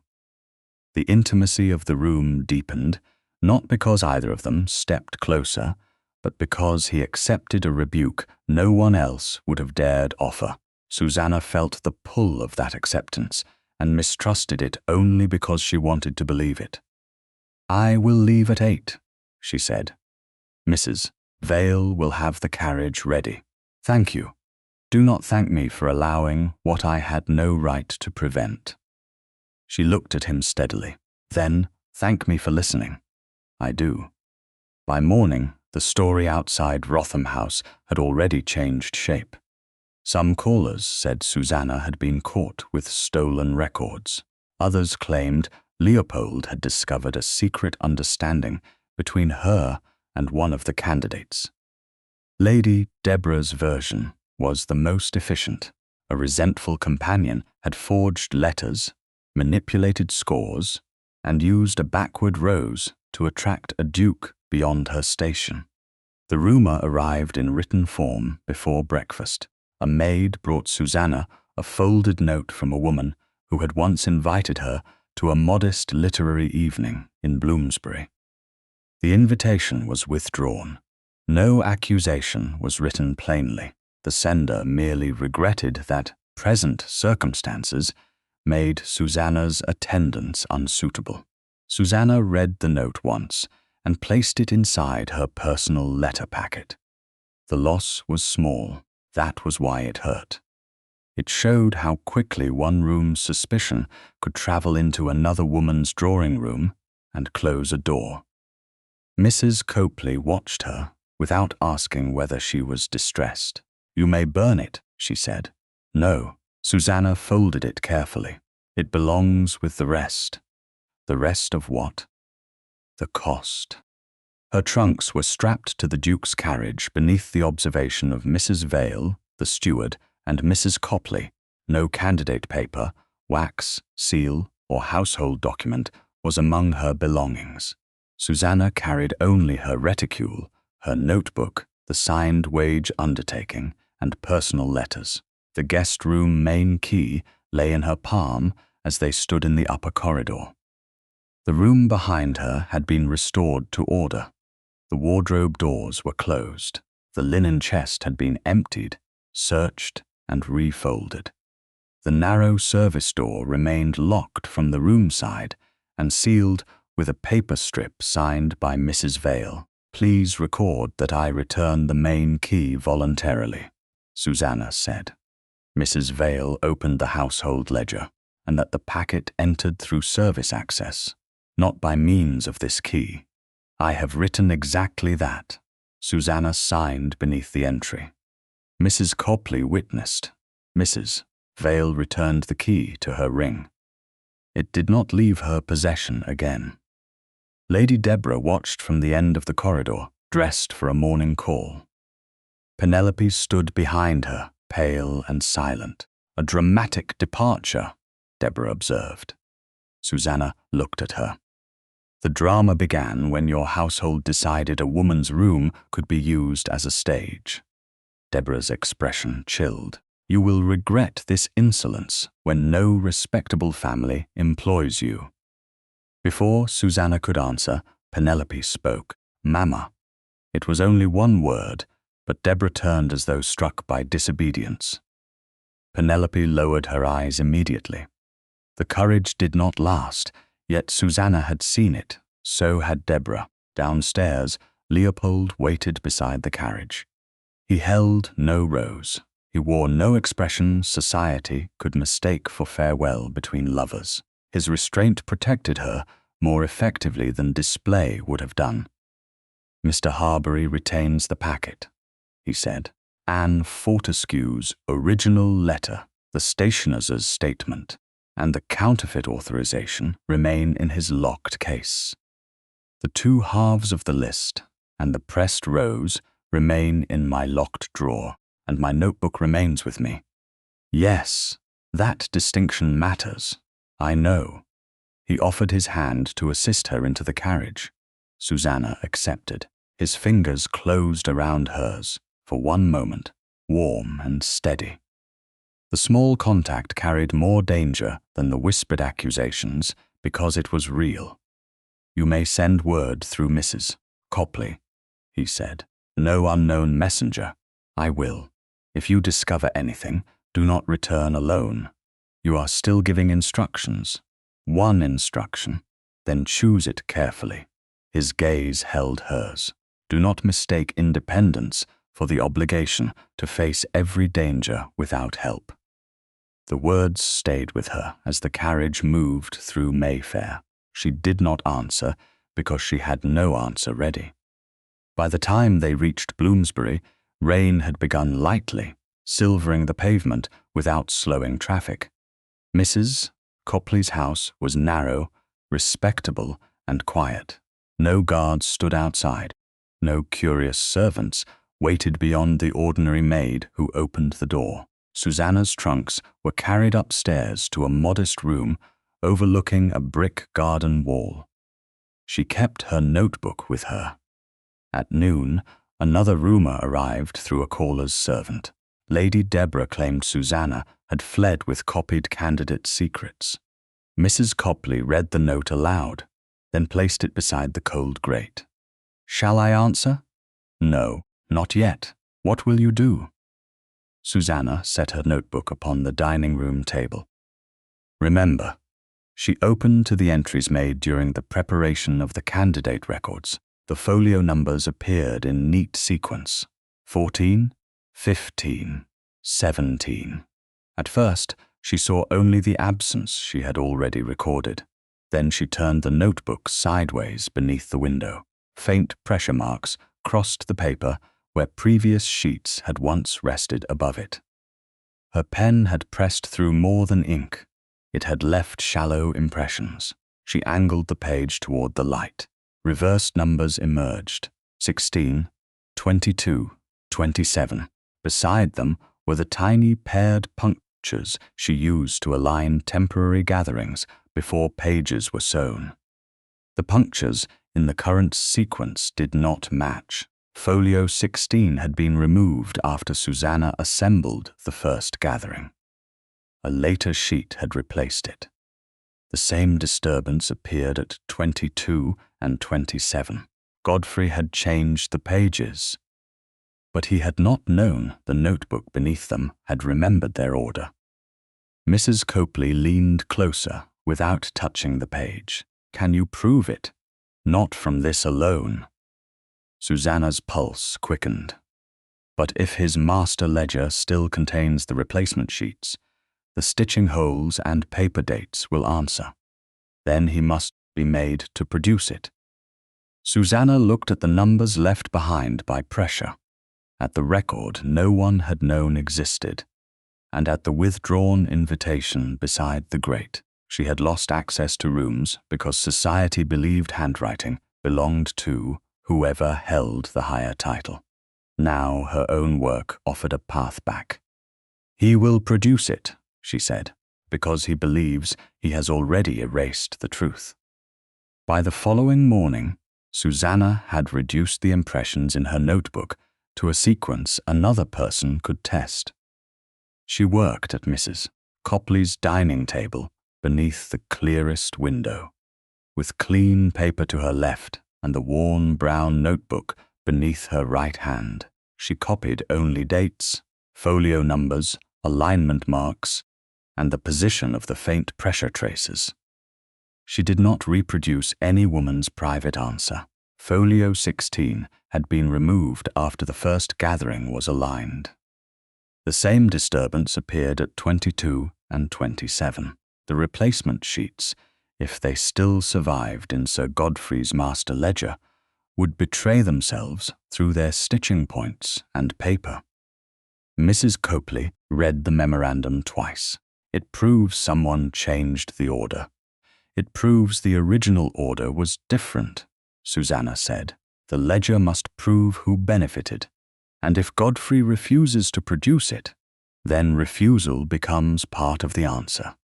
She prepared 3 letters. The first went to Anne Fortescue. The second went to Lady Margaret, whose accomplishments had been reduced on the ceremonial list. The third went to Miss Eliza Tallwood. Susannah explained that a private inquiry might become necessary. Each woman could attend, permit limited reference to her own words, or decline entirely. No confidential passage would be disclosed without consent.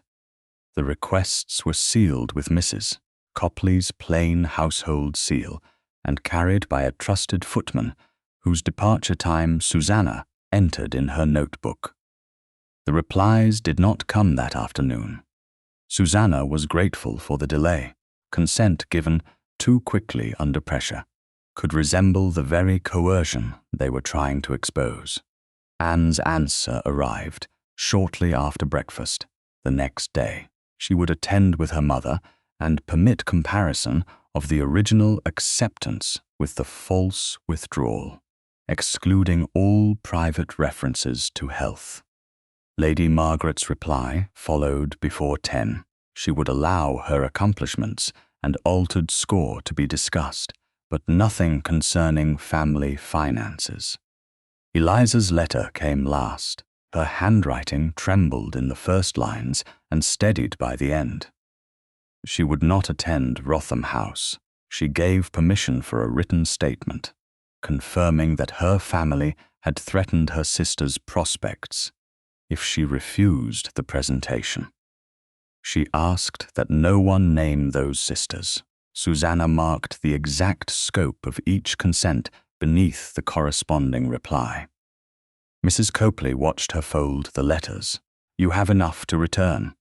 "I had enough when the notebook remembered." "That is not what I meant." Susannah looked toward the street. No, I suppose it is not. Leopold's carriage arrived at 11, but Leopold did not, Mrs. Vale accompanied it with a formal note, stating that Susannah would be received at Wrotham House under whatever conditions she required. There was no plea, no instruction, and no reference to protection. Susannah read the note once, then handed it to Mrs. Copley. He has learned something, perhaps. Is that enough? Susannah placed the consent letters inside her reticule beside her notebook. It is enough to test. The journey from Bloomsbury to Mayfair took less than an hour through moderate traffic. Mrs. Copley sat opposite Susannah, calm enough not to fill the silence. When Wrotham House came into view, Susannah felt the memory of leaving it in the Duke's carriage, watched by callers and servants who had already decided what guilt looked like. Returning did not erase that moment. It changed its meaning. She had not been summoned. She had chosen to come. Leopold waited in his study with Mr. Harbury. The two halves of the ceremonial list and the ivory blotter containing the pressed white rose remained locked in the lower drawer. Anne Fortescue's original acceptance letter, the stationer's statement, the counterfeit authorization, and the resealed red wax packet remained inside Mr. Harbury's locked document case. Leopold rose when Susannah entered, then stopped where he was. He did not cross the room or offer reassurance before she had asked for it. "Thank you for returning," he said. "I returned because I found a way to test the ledger." "Then the choice was yours." Yes, the word mattered enough that neither of them softened it. Mr. Harbury placed a single folded document upon the desk. "Before we discuss the notebook, His Grace asked me to prepare this."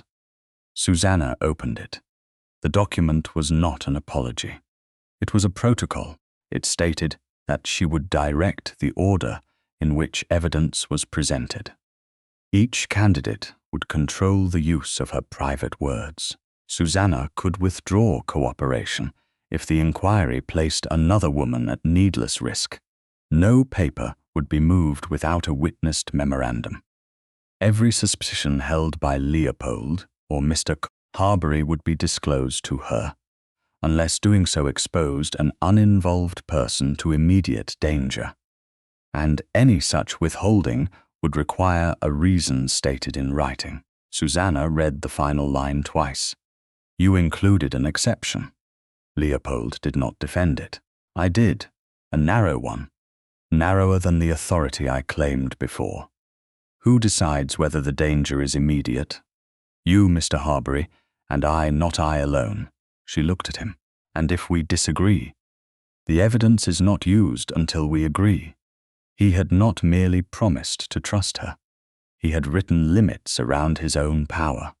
Susannah signed beneath the terms. Leopold signed after her.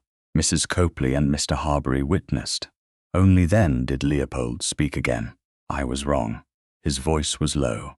"I asked you to remain in my house while withholding the knowledge needed to protect yourself. I called that strategy because the word sounded more respectable than control." Susannah held his gaze. "What will you do differently?" He moved the arranged papers toward her and stepped back from the desk. "You decide what happens next." The gesture answered more cleanly than another apology could have done. Susannah placed her notebook beside the documents and opened to the reconstructed sequence. She showed them the paired punctures used to align the first gathering, the faint reversed impressions of 16, 22, and 27, and the dated entry noting that folio 16 had been removed before binding. Mr. Harbury examined the marks without touching the page. If Godfrey's ledger contains replacement sheets, the holes should not correspond, and the later paper may carry the same broken watermark, Susannah said. Leopold followed the sequence carefully. Can he replace the pages again before an inquiry? He can, Mr. Harbury said, unless he believes the ledger already protects him. Susannah looked at the resealed packet inside the locked case. He does. He thinks the packet has made every other discrepancy look like my work. Then we must give him a reason to produce the ledger voluntarily, Leopold said. Susannah heard the old instinct towards strategy, but this time he did not conceal it. A private inquiry, she said. Every affected candidate invited, attendance voluntary. Each woman determines what may be read. Agreed. I present the document sequence. A brief tension moved through Leopold's posture. Rank had trained rooms to turn toward him first. He recognized the habit and released it before it became refusal. You present it. Susannah gave him Anne's reply, Lady Margaret's permission, and Eliza's limited statement. Leopold read only the portions addressed to the inquiry. Miss Talwood will not attend. She should not have to return to the house where she was coerced. No. His answer came without hesitation. Her statement will be sufficient. Mr. Harbury began drafting invitations. He had written only the date when a footman knocked and entered with an unsealed note addressed to Susannah. The paper was cream-colored. A faint red wax line marked one corner. Susannah recognized the hand from Household Invitations before she opened it. Lady Penelope asked to meet alone in the west morning room before her mother learned she had written. Mrs. Copley read the expression on Susannah's face. What does she want? Secrecy. Leopold did not reach for the note. Will you give it to her? No. Susannah handed the paper to Mr. Harbury so its arrival could be recorded. Reply that Lady Penelope may meet me here or at Mrs. Copley's residence. You, Mrs. Copley, and His Grace will be present. She may refuse, Leopold said. Then she was not ready to tell the truth. Susannah looked again at the faint red mark on the fold. It matched the document Penelope had hidden beneath her glove outside Anne Fortescue's house. Whatever lay between mother and daughter had now reached the point where Penelope feared being heard and feared remaining silent. Do you think she means to accuse her mother? Leopold asked. I think she means to save herself. Susannah folded the note along its existing crease. The question is whether she can do that without sacrificing another woman first. Lady Penelope placed the folded payment promise upon the table before she sat down. The cream paper carried the same faint red wax marks Susannah had noticed outside Anne Fortescue's house, and again upon Penelope's unsealed note. It rested between them in the west morning room at Wrotham House, like something that had grown heavier each day it remained hidden. Mrs. Copley sat beside Susannah. Mr. Harbury occupied the chair nearest the writing desk, his memorandum book closed until Penelope chose to speak. Leopold stood near the mantel, far enough away that his rank did not crowd the confession before it began. Penelope had come without Lady Deborah's carriage. Her bonnet was plain, her gloves unevenly buttoned, and fear had stripped every practiced expression from her face. My mother wrote this before the presentation, she said. I was supposed to give it to Sir Godfrey after His Grace announced an engagement. Mr. Harbury did not touch the paper. What does it promise? £8,000. The sum altered the room. Susannah had expected bribery. She had not expected enough money to rescue an indebted gentleman or destroy him if withheld. For what service? Leopold asked. Penelope looked at him, then forced herself to look at Susannah instead. For placing me first. For discouraging women my mother considered dangerous, for ensuring that no candidate remained whose judgment might interest you more than my obedience. Her voice faltered on the final word. Did you know the rankings were altered? Susannah asked. I knew mine was improved. Did you know other women's scores were reduced? Not the exact figures. Penelope pressed her hands together. I knew Sir Godfrey called it balancing advantages. My mother said Lady Margaret was too independent, Anne Fortescue too argumentative, and Miss Talwood too young to conceal fear gracefully. Mrs. Copley's expression hardened. And you accepted that? I accepted the first place. Penelope did not reach for tears. I told myself the Duke would choose according to family duty. I told myself the other women would marry elsewhere. I told myself no one was truly harmed because society does such things quietly every day. Quietly does not mean harmlessly, Susannah said. I know. You know now. Penelope lowered her head. Yes. Leopold's voice remained controlled. When did you learn Miss Kirkstone would be blamed? The night the list was torn. Sir Godfrey told my mother that every revised figure was in Susannah's hand. He said a companion's ambition would be believed because it was a familiar story. And the packet? I knew there would be an accusation at the music-hale. I did not know where the packet would be hidden. Penelope looked toward the closed door. After it was found, I heard my mother speaking with her senior lady's maid. She said the girl had put it beneath the linen exactly as instructed. Susannah felt Mrs. Copley's hand settle beside hers, close but not restraining. The same maid who held a service key? Yes. Did she also listen outside his Grace's study? Penelope's breath caught. My mother told her to wait in the antechamber whenever Susannah was called in. Sir Godfrey needed words no stranger could have invented. The maid heard the phrase about a romantic legend and repeated it to him. Leopold's hand tightened once against the mantel. He did not interrupt. Susannah asked, how did the maid know when the corridor watch would leave? She sent the false message in the under-butler's name.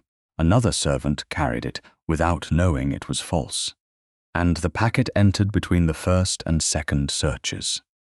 Yes, Penelope looked ill, but her account remained clear. I learned that only after my mother said the first search had nearly ruined everything. Mr. Harbury opened his memorandum book. Why are you telling us now? Penelope looked at the payment promise. Because my mother intends to say I acted with Susannah.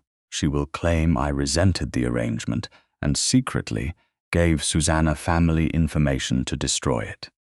So you came to save yourself, Susannah said. Penelope flinched.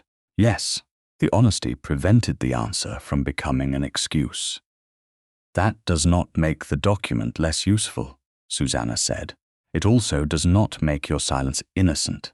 I know. Do you? Penelope raised her eyes. I stood first because other women were pushed down.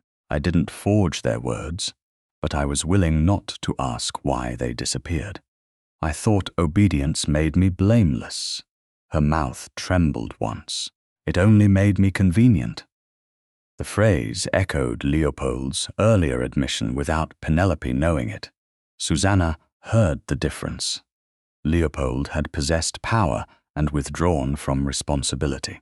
Penelope had lacked freedom within her mother's control, but still accepted benefit.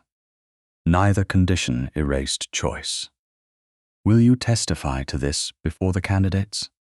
Susannah asked. If my mother is there, she will be. Penelope went pale. Then yes. Mr. Harbury prepared a memorandum of transfer. Penelope read it before signing. Mrs. Copley witnessed. Only then did Mr. Harbury take the payment promise, place it inside a sealed cover, mark the hour, and secure it in his locked document case. There is another matter, Penelope said. Sir Godfrey needs the money before Michaelmas. Leopold's attention sharpened. Why? His family property is mortgaged. Creditors have threatened proceedings. My mother chose him because he could be bought. and because he believed £8,000 would preserve his estate. "Did he tell you this?" Mr. Harbury asked. "I heard him say that if the engagement failed, Ransom Hall would not survive the autumn." The explanation did not soften Godfrey's conduct.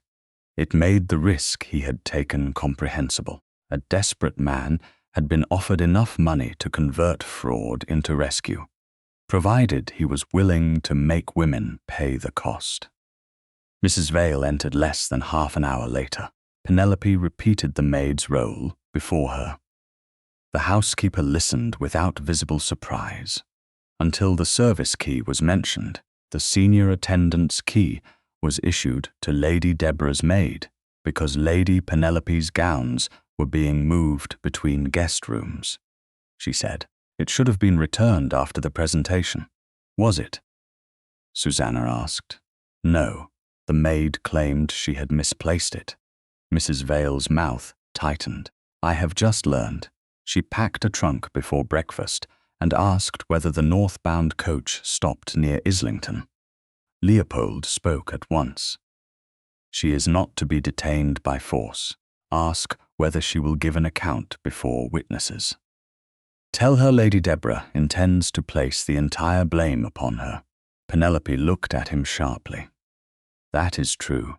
I heard Mamma say the maid could be dismissed as dishonest if anything was traced." Mrs. Vale departed.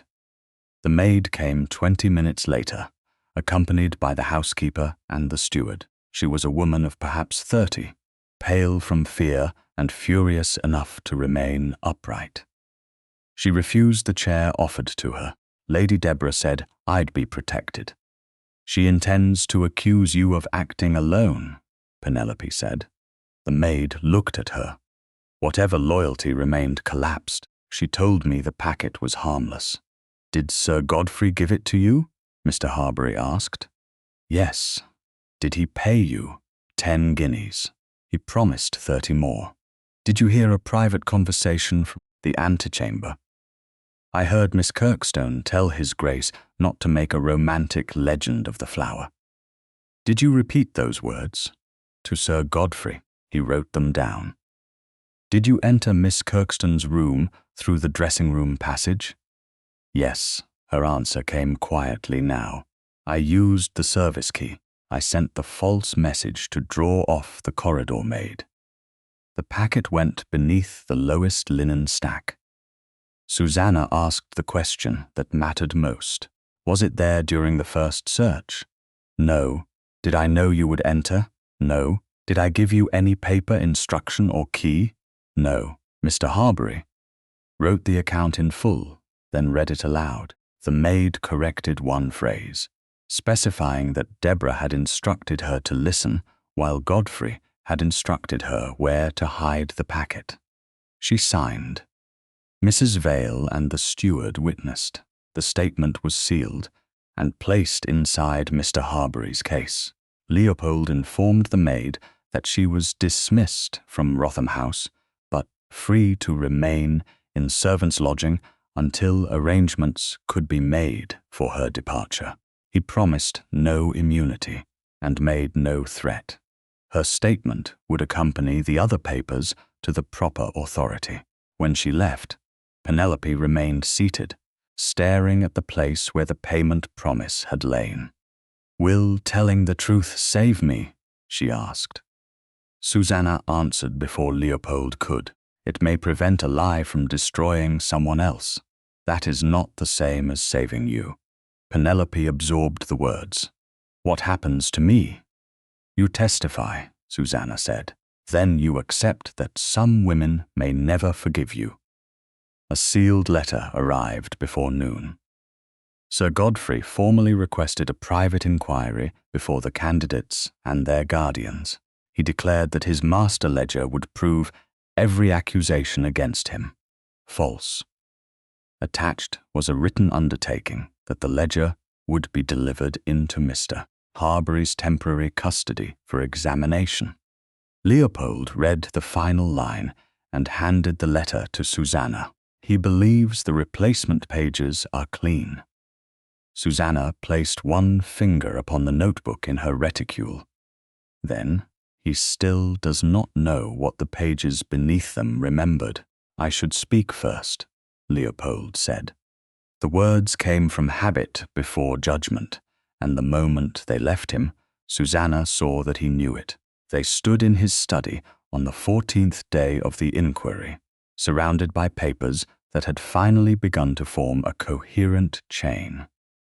Mr. Harbury had arranged them in 3 groups upon the long table.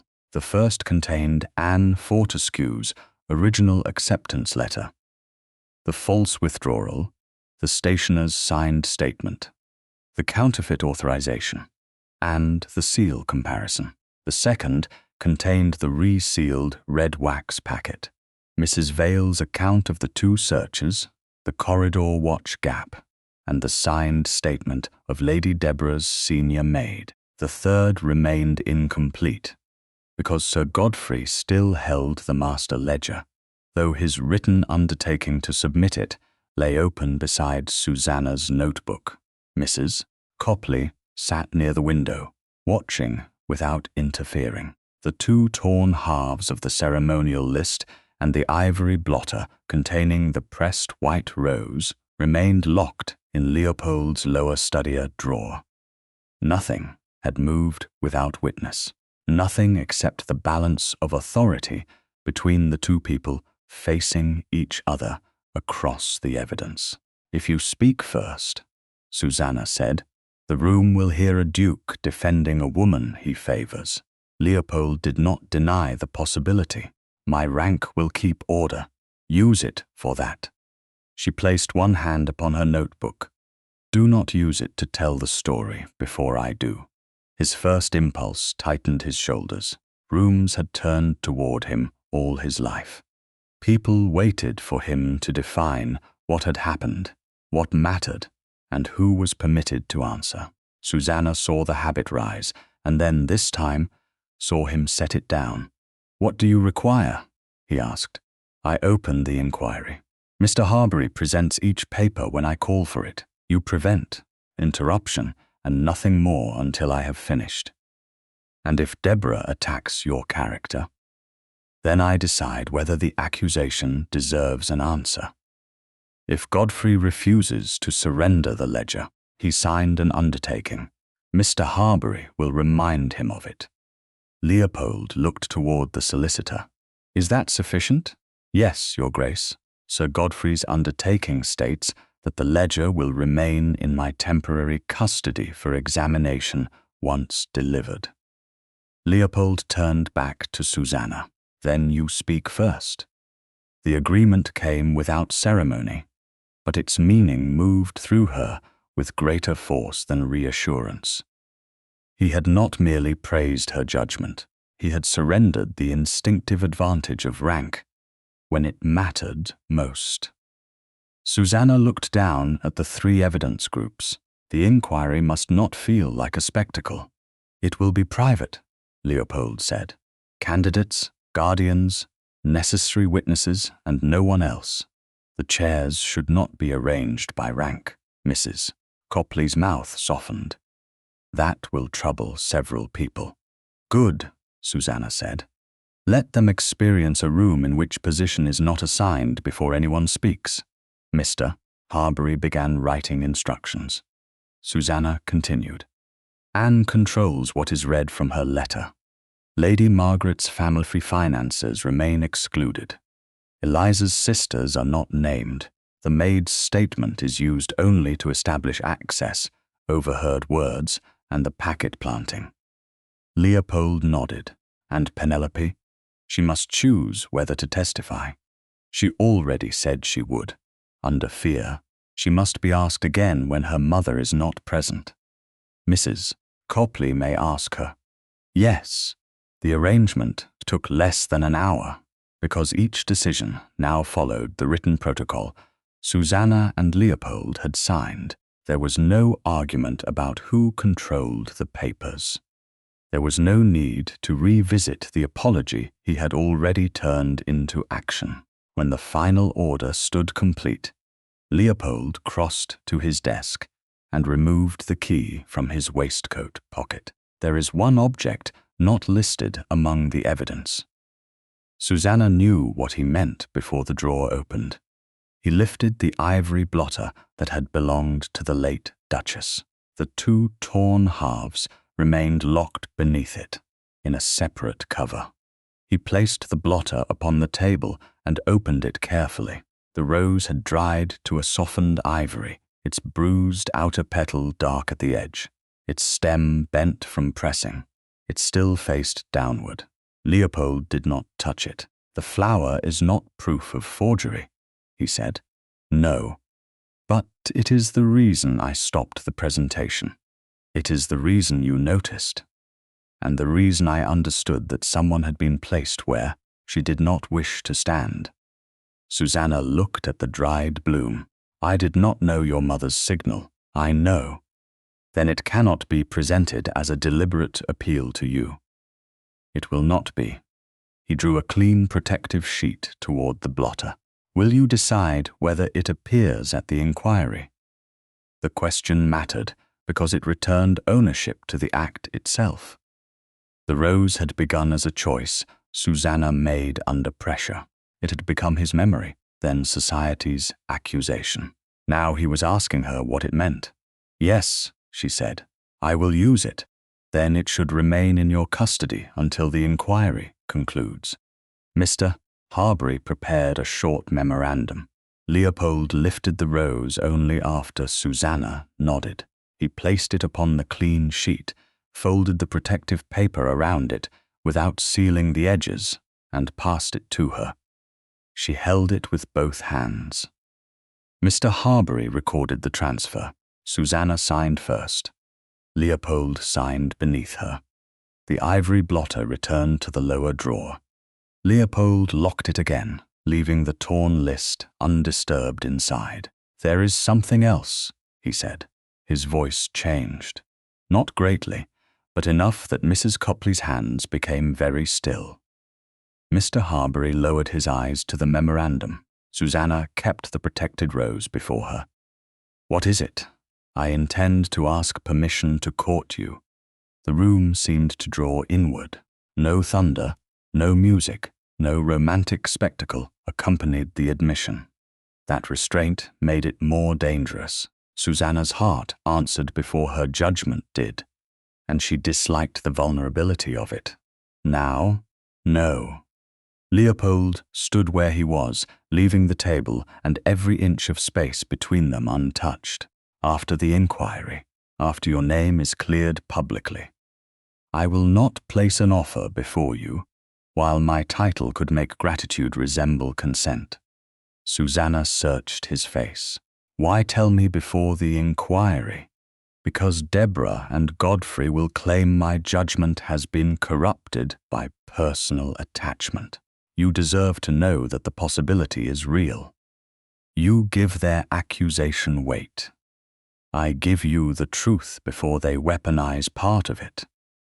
His answer was not strategy concealed as protection. It was information given at personal cost. "Do you expect an answer?" "No." "Do you expect me to remain at Wrotham House because of it?" "No." "Do you expect me to soften the inquiry?" "No." The last answer carried a faint edge, almost offense at the thought. Susannah looked down at the flower between her hands. "What do you expect?" "Nothing." He drew a breath. "I hope that when this is over, you will allow me to ask properly." "I expect only that you decide freely." Something quiet moved between them. It was not yet love declared. It was the first honest acknowledgement of what their restraint had been protecting.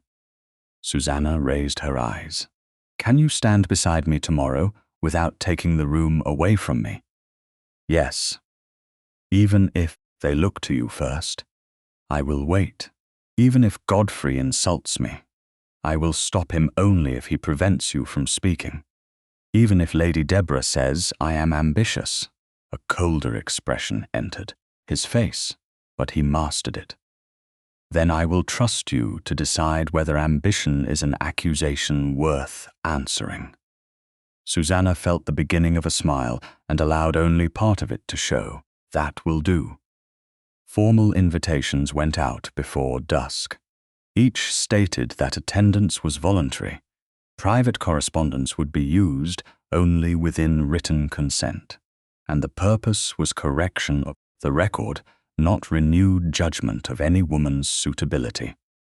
Anne accepted immediately. Lady Margaret agreed to attend with her aunt. Eliza declined and reaffirmed permission for her written statement. 2 other candidates authorized limited comparison, but chose not to return. Mrs. Copley met Penelope in the blue morning room and asked again whether she would testify in Deborah's presence. Penelope answered yes. She requested to leave afterward for the household of her married aunt, who had agreed to receive her. Mr. Harbury confirmed the arrangement in writing without promising that truth would erase consequence. Sir Godfrey accepted the inquiry with insulting speed. He wrote that his master ledger would expose the fantasies of a resentful copyist and asked that it be placed prominently before the company. Mr. Harbury replied by reminding him of the signed undertaking and the requirement that the ledger pass into temporary custody upon arrival.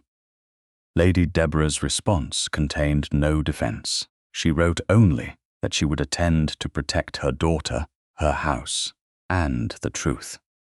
On the morning of the inquiry, Susannah arrived at Wrotham House with Mrs. Copley and the protected rose inside her reticule. The conservatory doors remained closed while servants arranged chairs in an unranked half-circle. Mr. Harbury inspected the table. Leopold waited in the study, so the torn list could be transferred later before witnesses, rather than carried casually through the house. Mrs. Vale entered before the final preparations were complete. "The Dowager Marchioness has arrived, Your Grace." Leopold looked toward the clock. "She is early. She is also wearing a fresh white rose." Susannah's hand settled over the reticule containing the dried flower. "Which way?" Mrs. Vale's expression hardened, upright. Leopold turned toward Susannah, but did not answer for her. He waited.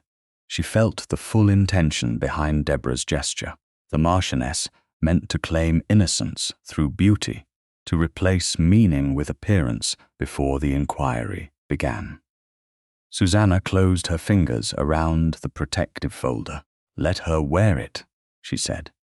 "By the end of the morning, the room will know which woman chose her own." Before the conservatory doors opened, Leopold unlocked the lower drawer of his study before Susannah, Mrs. Copley, Mrs. Vale, and Mr. Harbury. The 2 halves of the ceremonial list lay inside a separate paper cover, exactly where they had been placed after the first presentation. The late Duchess's ivory blotter rested beside them, now empty, because the pressed white rose remained in Susannah's temporary custody inside its protective folder. Mr.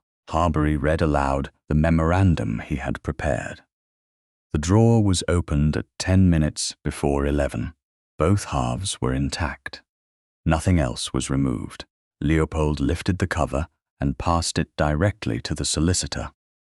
Mr. Harbury placed it inside a larger portfolio, sealed the fastening, and wrote the names of all 5 witnesses across the fold. Susannah signed first. Leopold signed beneath her. Mrs. Copley and Mrs. Vale added their names. Only then did Leopold lock the drawer again and return the key to his waistcoat pocket. "The portfolio remains with me until Miss Kirkstone calls for it," Mr. Harbury said. "Agreed," Susannah replied. Leopold looked at her, waiting for any further instruction.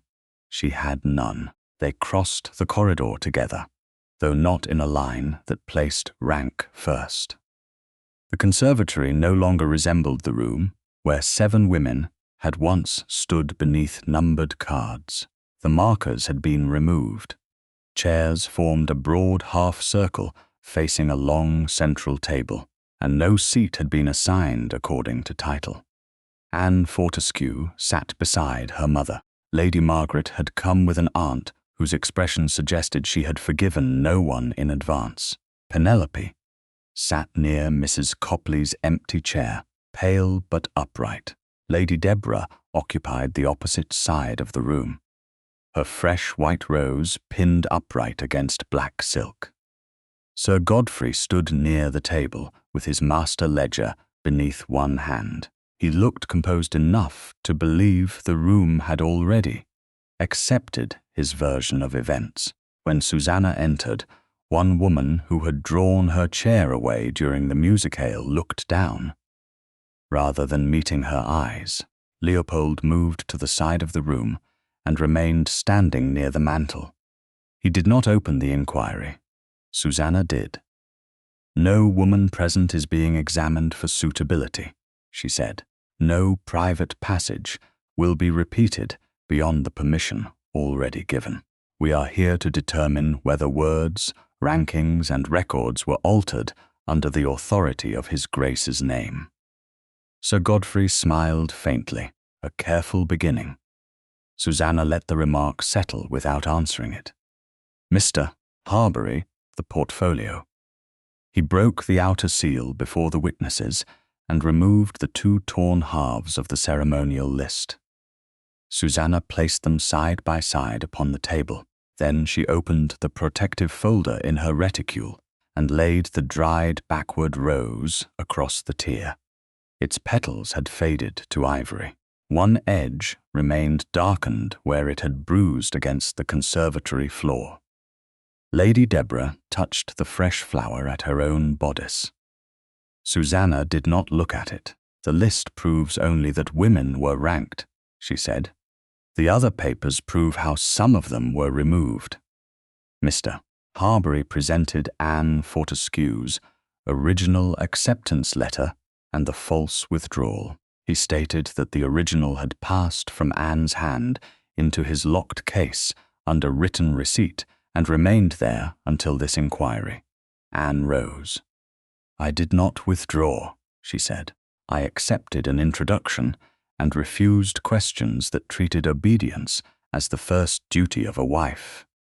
Only the passages she had authorized were read. The false letter described her as unequal to marriage because of nervous weakness. Susannah pointed to the old capital forms copied from her discarded practice sheets and to the identical phrases used in records attributed to other women. Anne sat again with her mother's hand over hers. Mr. Harbury then read Eliza Talwood's limited written statement. It confirmed that she had been threatened with harm to her sister's prospects if she refused to remain in the presentation. No sister was named. Lady Deborah shifted in her chair. "Family persuasion is not fraud." "No," Susannah said. "The forged records are." The stationer's senior clerk came forward with the original daybook, which remained in his own hands. He showed the entry, dated the 27th of May, for Wrotham watermarked paper, deep red wax, and matching thread collected by Sir Godfrey Ransom. Mr. Harbury displayed the counterfeit authorization, the copied ducal signature, and the false seal beside an authentic impression from Leopold's signet. The clerk confirmed the broken thread in the lower stroke of the crowned watermark. Susannah raised Anne's false withdrawal toward the light. The same defect appeared in the paper. "This letter is dated the 4th of May, she said. "The paper was not made or sold until the 27th. Godfrey's composure tightened. A copied date proves carelessness, not conspiracy. "Then we will examine how the later paper reached Miss Kirkstone's room," Mr. Harbury said. He removed the signed statement of Lady Deborah's senior maid. The relevant portions were read aloud. The maid had waited in the antechamber by instruction. She had heard Susannah say that the rose should not be made into a romantic legend. She had repeated those words to Godfrey. She had used the senior attendant service key to enter through the dressing-room passage. She had sent the false message that drew the corridor watch away. She had placed the red wax packet beneath the linen after the first search and before the second. Mrs. Vale stood and confirmed the times, the service access, and the fact that the first search had found nothing. Lady Deborah rose. A dismissed servant will say anything to protect herself. She corrected the statement before signing it, Mr. Harbury said. She distinguished your instruction to listen from Sir Godfrey's instruction to plant the packet. She lies. Then perhaps the payment promise is also a lie, Penelope said. Her voice was quiet, but every head turned toward her. Deborah stared. Sit down. Penelope remained standing. I knew my score had been increased. I knew other women were being discouraged. I did not ask how, because I wanted the marriage.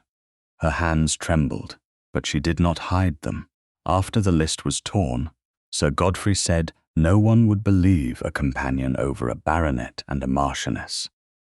I knew an accusation was planned. I did not know where the packet had been hidden until afterward. You are confused, Deborah said. No, Mamma. I was obedient. Penelope looked across the room at Susannah. That isn't the same as innocent. Silence followed. It did not rush to comfort her. It allowed the admission to remain what it was. Mr. Harbury opened the sealed cover containing Deborah's payment promise. Penelope identified the document and her mother's signature. The paper offered Sir Godfrey £8,000 upon Penelope's public engagement to Leopold in exchange for securing her first position and removing women considered dangerous to the match. Deborah's fresh rose trembled against her bodice. A private financial arrangement, she said, for administrative labor. Then why was payment conditional upon my engagement? Leopold asked. It was the first time he had spoken. Deborah had no answer that did not expose the purpose. Sir Godfrey stepped toward his ledger. This theatrical collection of statements does not alter the master record. The ledger contains the original rankings. You signed an undertaking to submit it, Mr. Harbury said. Godfrey placed it upon the table. Gladly. The solicitor received it under the written terms and opened it where Susannah directed. She placed her notebook beside the ledger. My notebook remained in my possession throughout the inquiry. It records the folio order before the pages were bound. She showed the paired punctures used to align the first gathering and the faint reversed impressions left by pressure through the sheets above. Folio 16 originally stood between 15 and 17. In this ledger, the page marked 16 does not align with the original stitching points. Mr. Harbury raised the page toward the light. The broken thread watermark appeared. Folio 22 carried the same defect. Folio 27 showed scraped figures beneath fresh ink. Lady Margaret's aunt stood. That page concerns my niece. Yes, Susannah said. Her accomplishments were reduced after she refused to describe obedience as a virtue. Godfrey attempted to close the ledger, but Mr. Harbury held it open. It remains in my temporary custody under your undertaking. You have misread clerical corrections, Godfrey said. The paper, the wax, the false seal, the copied hand, the maid's statement, the planted packet, and the payment promise are not clerical corrections, Susannah replied. His gaze moved around the room, seeking rank, friendship, or doubt. None offered shelter. Leopold waited until Susannah stepped back from the table. Only then did he speak. Sir Godfrey Ransom is removed from every appointment connected with Wrotham House. The ledger, packet, authorization, payment promise, and witness statements will pass through Mr. Harbury to the proper magistrate. I will not declare criminal guilt in this room. I will preserve the evidence so lawful authority may examine it. He turned to Deborah. Wrotham patronage is withdrawn from the Boscobel household. No marriage alliance will be discussed. No debt will be secured through my name. Deborah's face lost its practiced serenity. You would destroy Penelope for the word of a copyist. Your daughter will answer for what she knew. She will not answer for what you ordered. Arrangements for Penelope to enter her married aunt's household were confirmed. Her complicity would not be concealed. The senior maid was dismissed, and her statement would accompany the magistrate papers. Every candidate would receive a written correction, identifying what had been falsified under her name. No private passage would be repeated beyond consent. The woman who had moved her chair away from Susannah during the musicale stood slowly. Without speaking, she lifted the chair and placed it beside Susannah's. The small sound of its legs against the tile carried through the conservatory. Susannah looked at her. The woman lowered her eyes. "I'm sorry." Susannah did not absolve the room with a smile. "Then remember why you believed it so quickly." The woman nodded and sat. Leopold stepped beside Susannah, not before her. "There is one responsibility left," he said. "Mine. I did not create this scheme, but I allowed marriage to be discussed beneath my name, while pretending distance made me innocent. My silence gave ambitious people room to act. Miss Kirkstone exposed more than altered records. She exposed the failure that made them possible." He turned toward her. "Miss Kirkstone, I will not ask whether you wish to replace any woman upon a list. I ask permission to court you after this inquiry, under terms you may refuse." Susannah looked at the dried rose lying across the torn paper. It had not become fresh.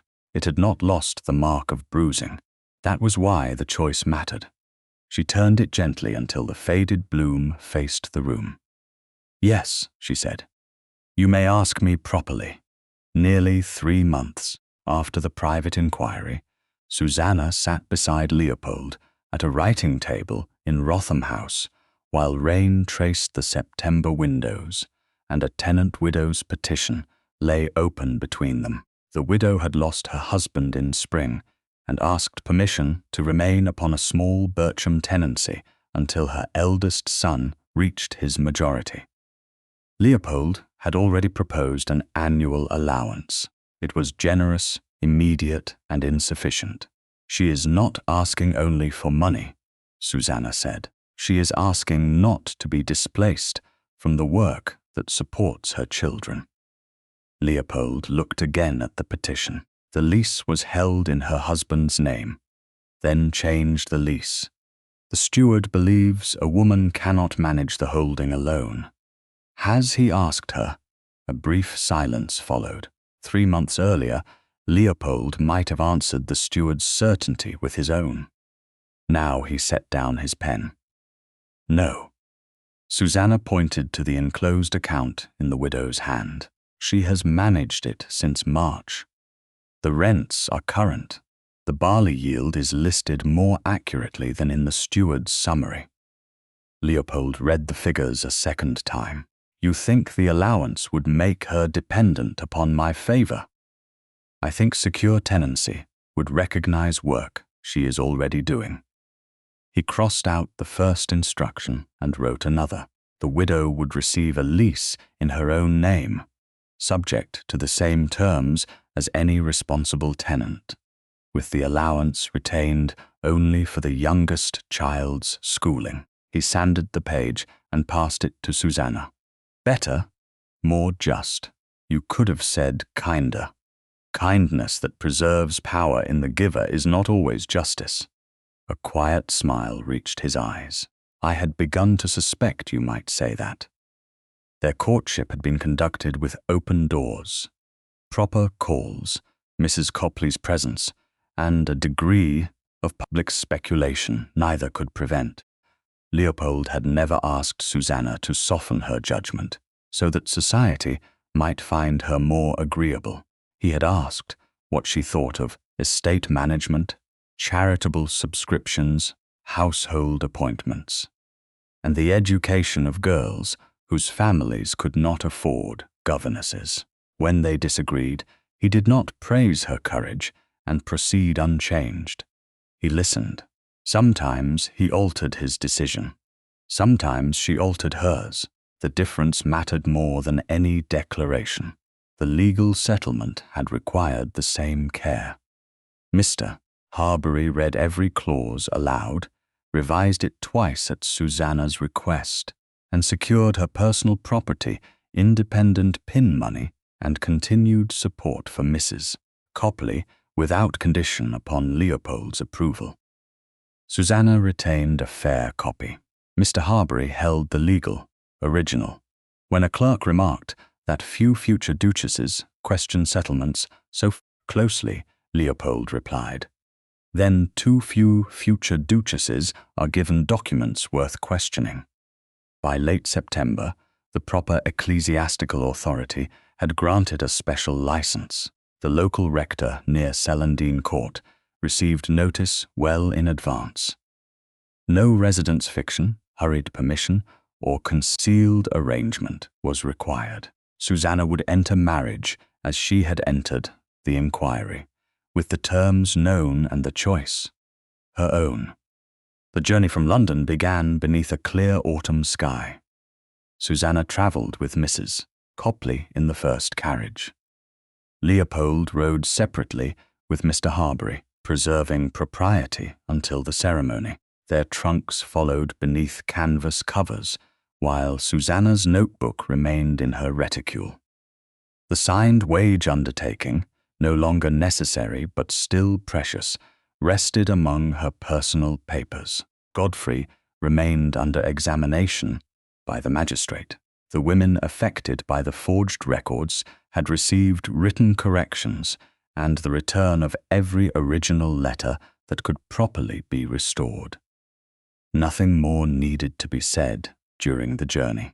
Justice had moved from exposure into consequence.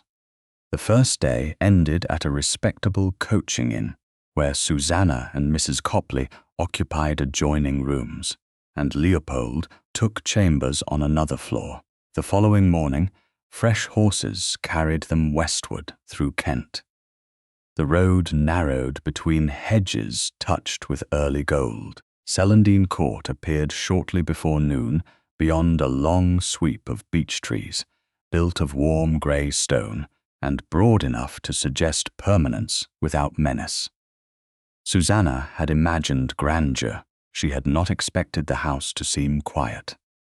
"It looks as though it has been listening," Mrs. Copley said. "Then I hope it has learned patience." No house learns patience until a woman refuses to indulge it. The carriage continued past the estate gates toward the parish church, where Leopold waited beneath the old stone porch with Mr. Harbury, Mrs. Vale, the rector, and a restrained circle of witnesses. He wore dark blue. No white rose adorned his coat. When Susannah stepped down, he offered his hand but did not close his fingers around hers until she placed her palm in his. "The journey?" he asked. "Long enough to make the destination feel chosen." His expression changed at the word. "You may still change your mind." Mrs. Copley looked approvingly toward the church door. Susannah held Leopold's gaze. "I know. I needed you to hear it here. Then hear me in return. I have not come because London became difficult. I have not come because your name makes life safe. I have come because you learned that standing beside me does not mean deciding where I must stand." Emotion moved across his face before restraint softened it. "Then I will spend the rest of my life deserving the place you give me." They married under the special license before the small company. The rector spoke without theatrical emphasis. Susannah's vows did not tremble.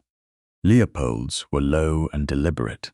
When the ceremony ended, Mrs. Copley wept soundlessly and denied it before anyone accused her. The bells began as they emerged into the autumn light. The sound followed their carriages to Celandine Court. The household assembled in the entrance hall. Mrs. Vale stood at the front, having travelled ahead to oversee preparations. Behind her waited the butler, footman, housemaids, kitchen maids, grooms, and several estate officers. Their curiosity was contained by discipline, but not erased. Mrs. Vale curtsied. "Welcome home, Your Grace." The title reached Susannah without triumph. It carried weight, obligation, and the memory of every room where another person's rank had once been used to silence her. She looked along the assembled household. "Thank you. I hope you will tell me when custom protects dignity and when it merely makes work harder." A young maid nearly smiled before lowering her eyes.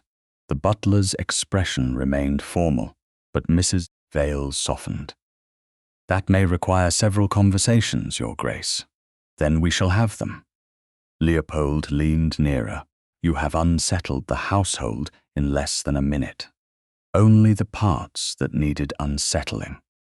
In the morning room prepared for her, a writing table stood before the eastern windows. 2 chairs had been placed beside it. Neither faced the other, as though one person were being examined. They stood equal, angled toward the same work. Upon the wall above them hung a narrow glass frame. Inside lay the original dried white rose across the 2 torn halves of the ceremonial list. After the inquiry, Susannah had returned the flower to Mr. Harbury. He recorded the transfer, joined it with the list under witness, and delivered both objects to a London frame-maker. The receipt had travelled with the frame to Celandine Court. The rose remained bent, faded, and darkened along one petal. The paper remained visibly torn. Nothing had been restored into a lie. On the table beneath the frame stood a silver bowl filled with fresh flowers from the estate greenhouse. Cream, blush, and white blooms rested among late greenery. Leopold stopped beside the bowl, but did not choose for her. "Which do you want?" Susannah examined the flowers. She selected a white rose with an unblemished stem and pinned it upright against her travelling gown. Leopold watched her hands, then looked toward the framed flower beneath glass. "This one faces forward," he said. "Yes, because you are no longer refusing." Susannah met his eyes. "Because this time I was asked." He bent and pressed a restrained kiss to her forehead. Nothing in the gesture claimed more than she had given. Beyond the windows, autumn light spread across Celandine Court. Behind glass, the dried rose preserved the moment she had refused to be placed. Against her gown, the fresh rose faced the room she had freely entered. Then Susannah sat in one of the 2 equal chairs. Leopold took the other, and together they opened the first household letter addressed to the Duchess of Wrotham.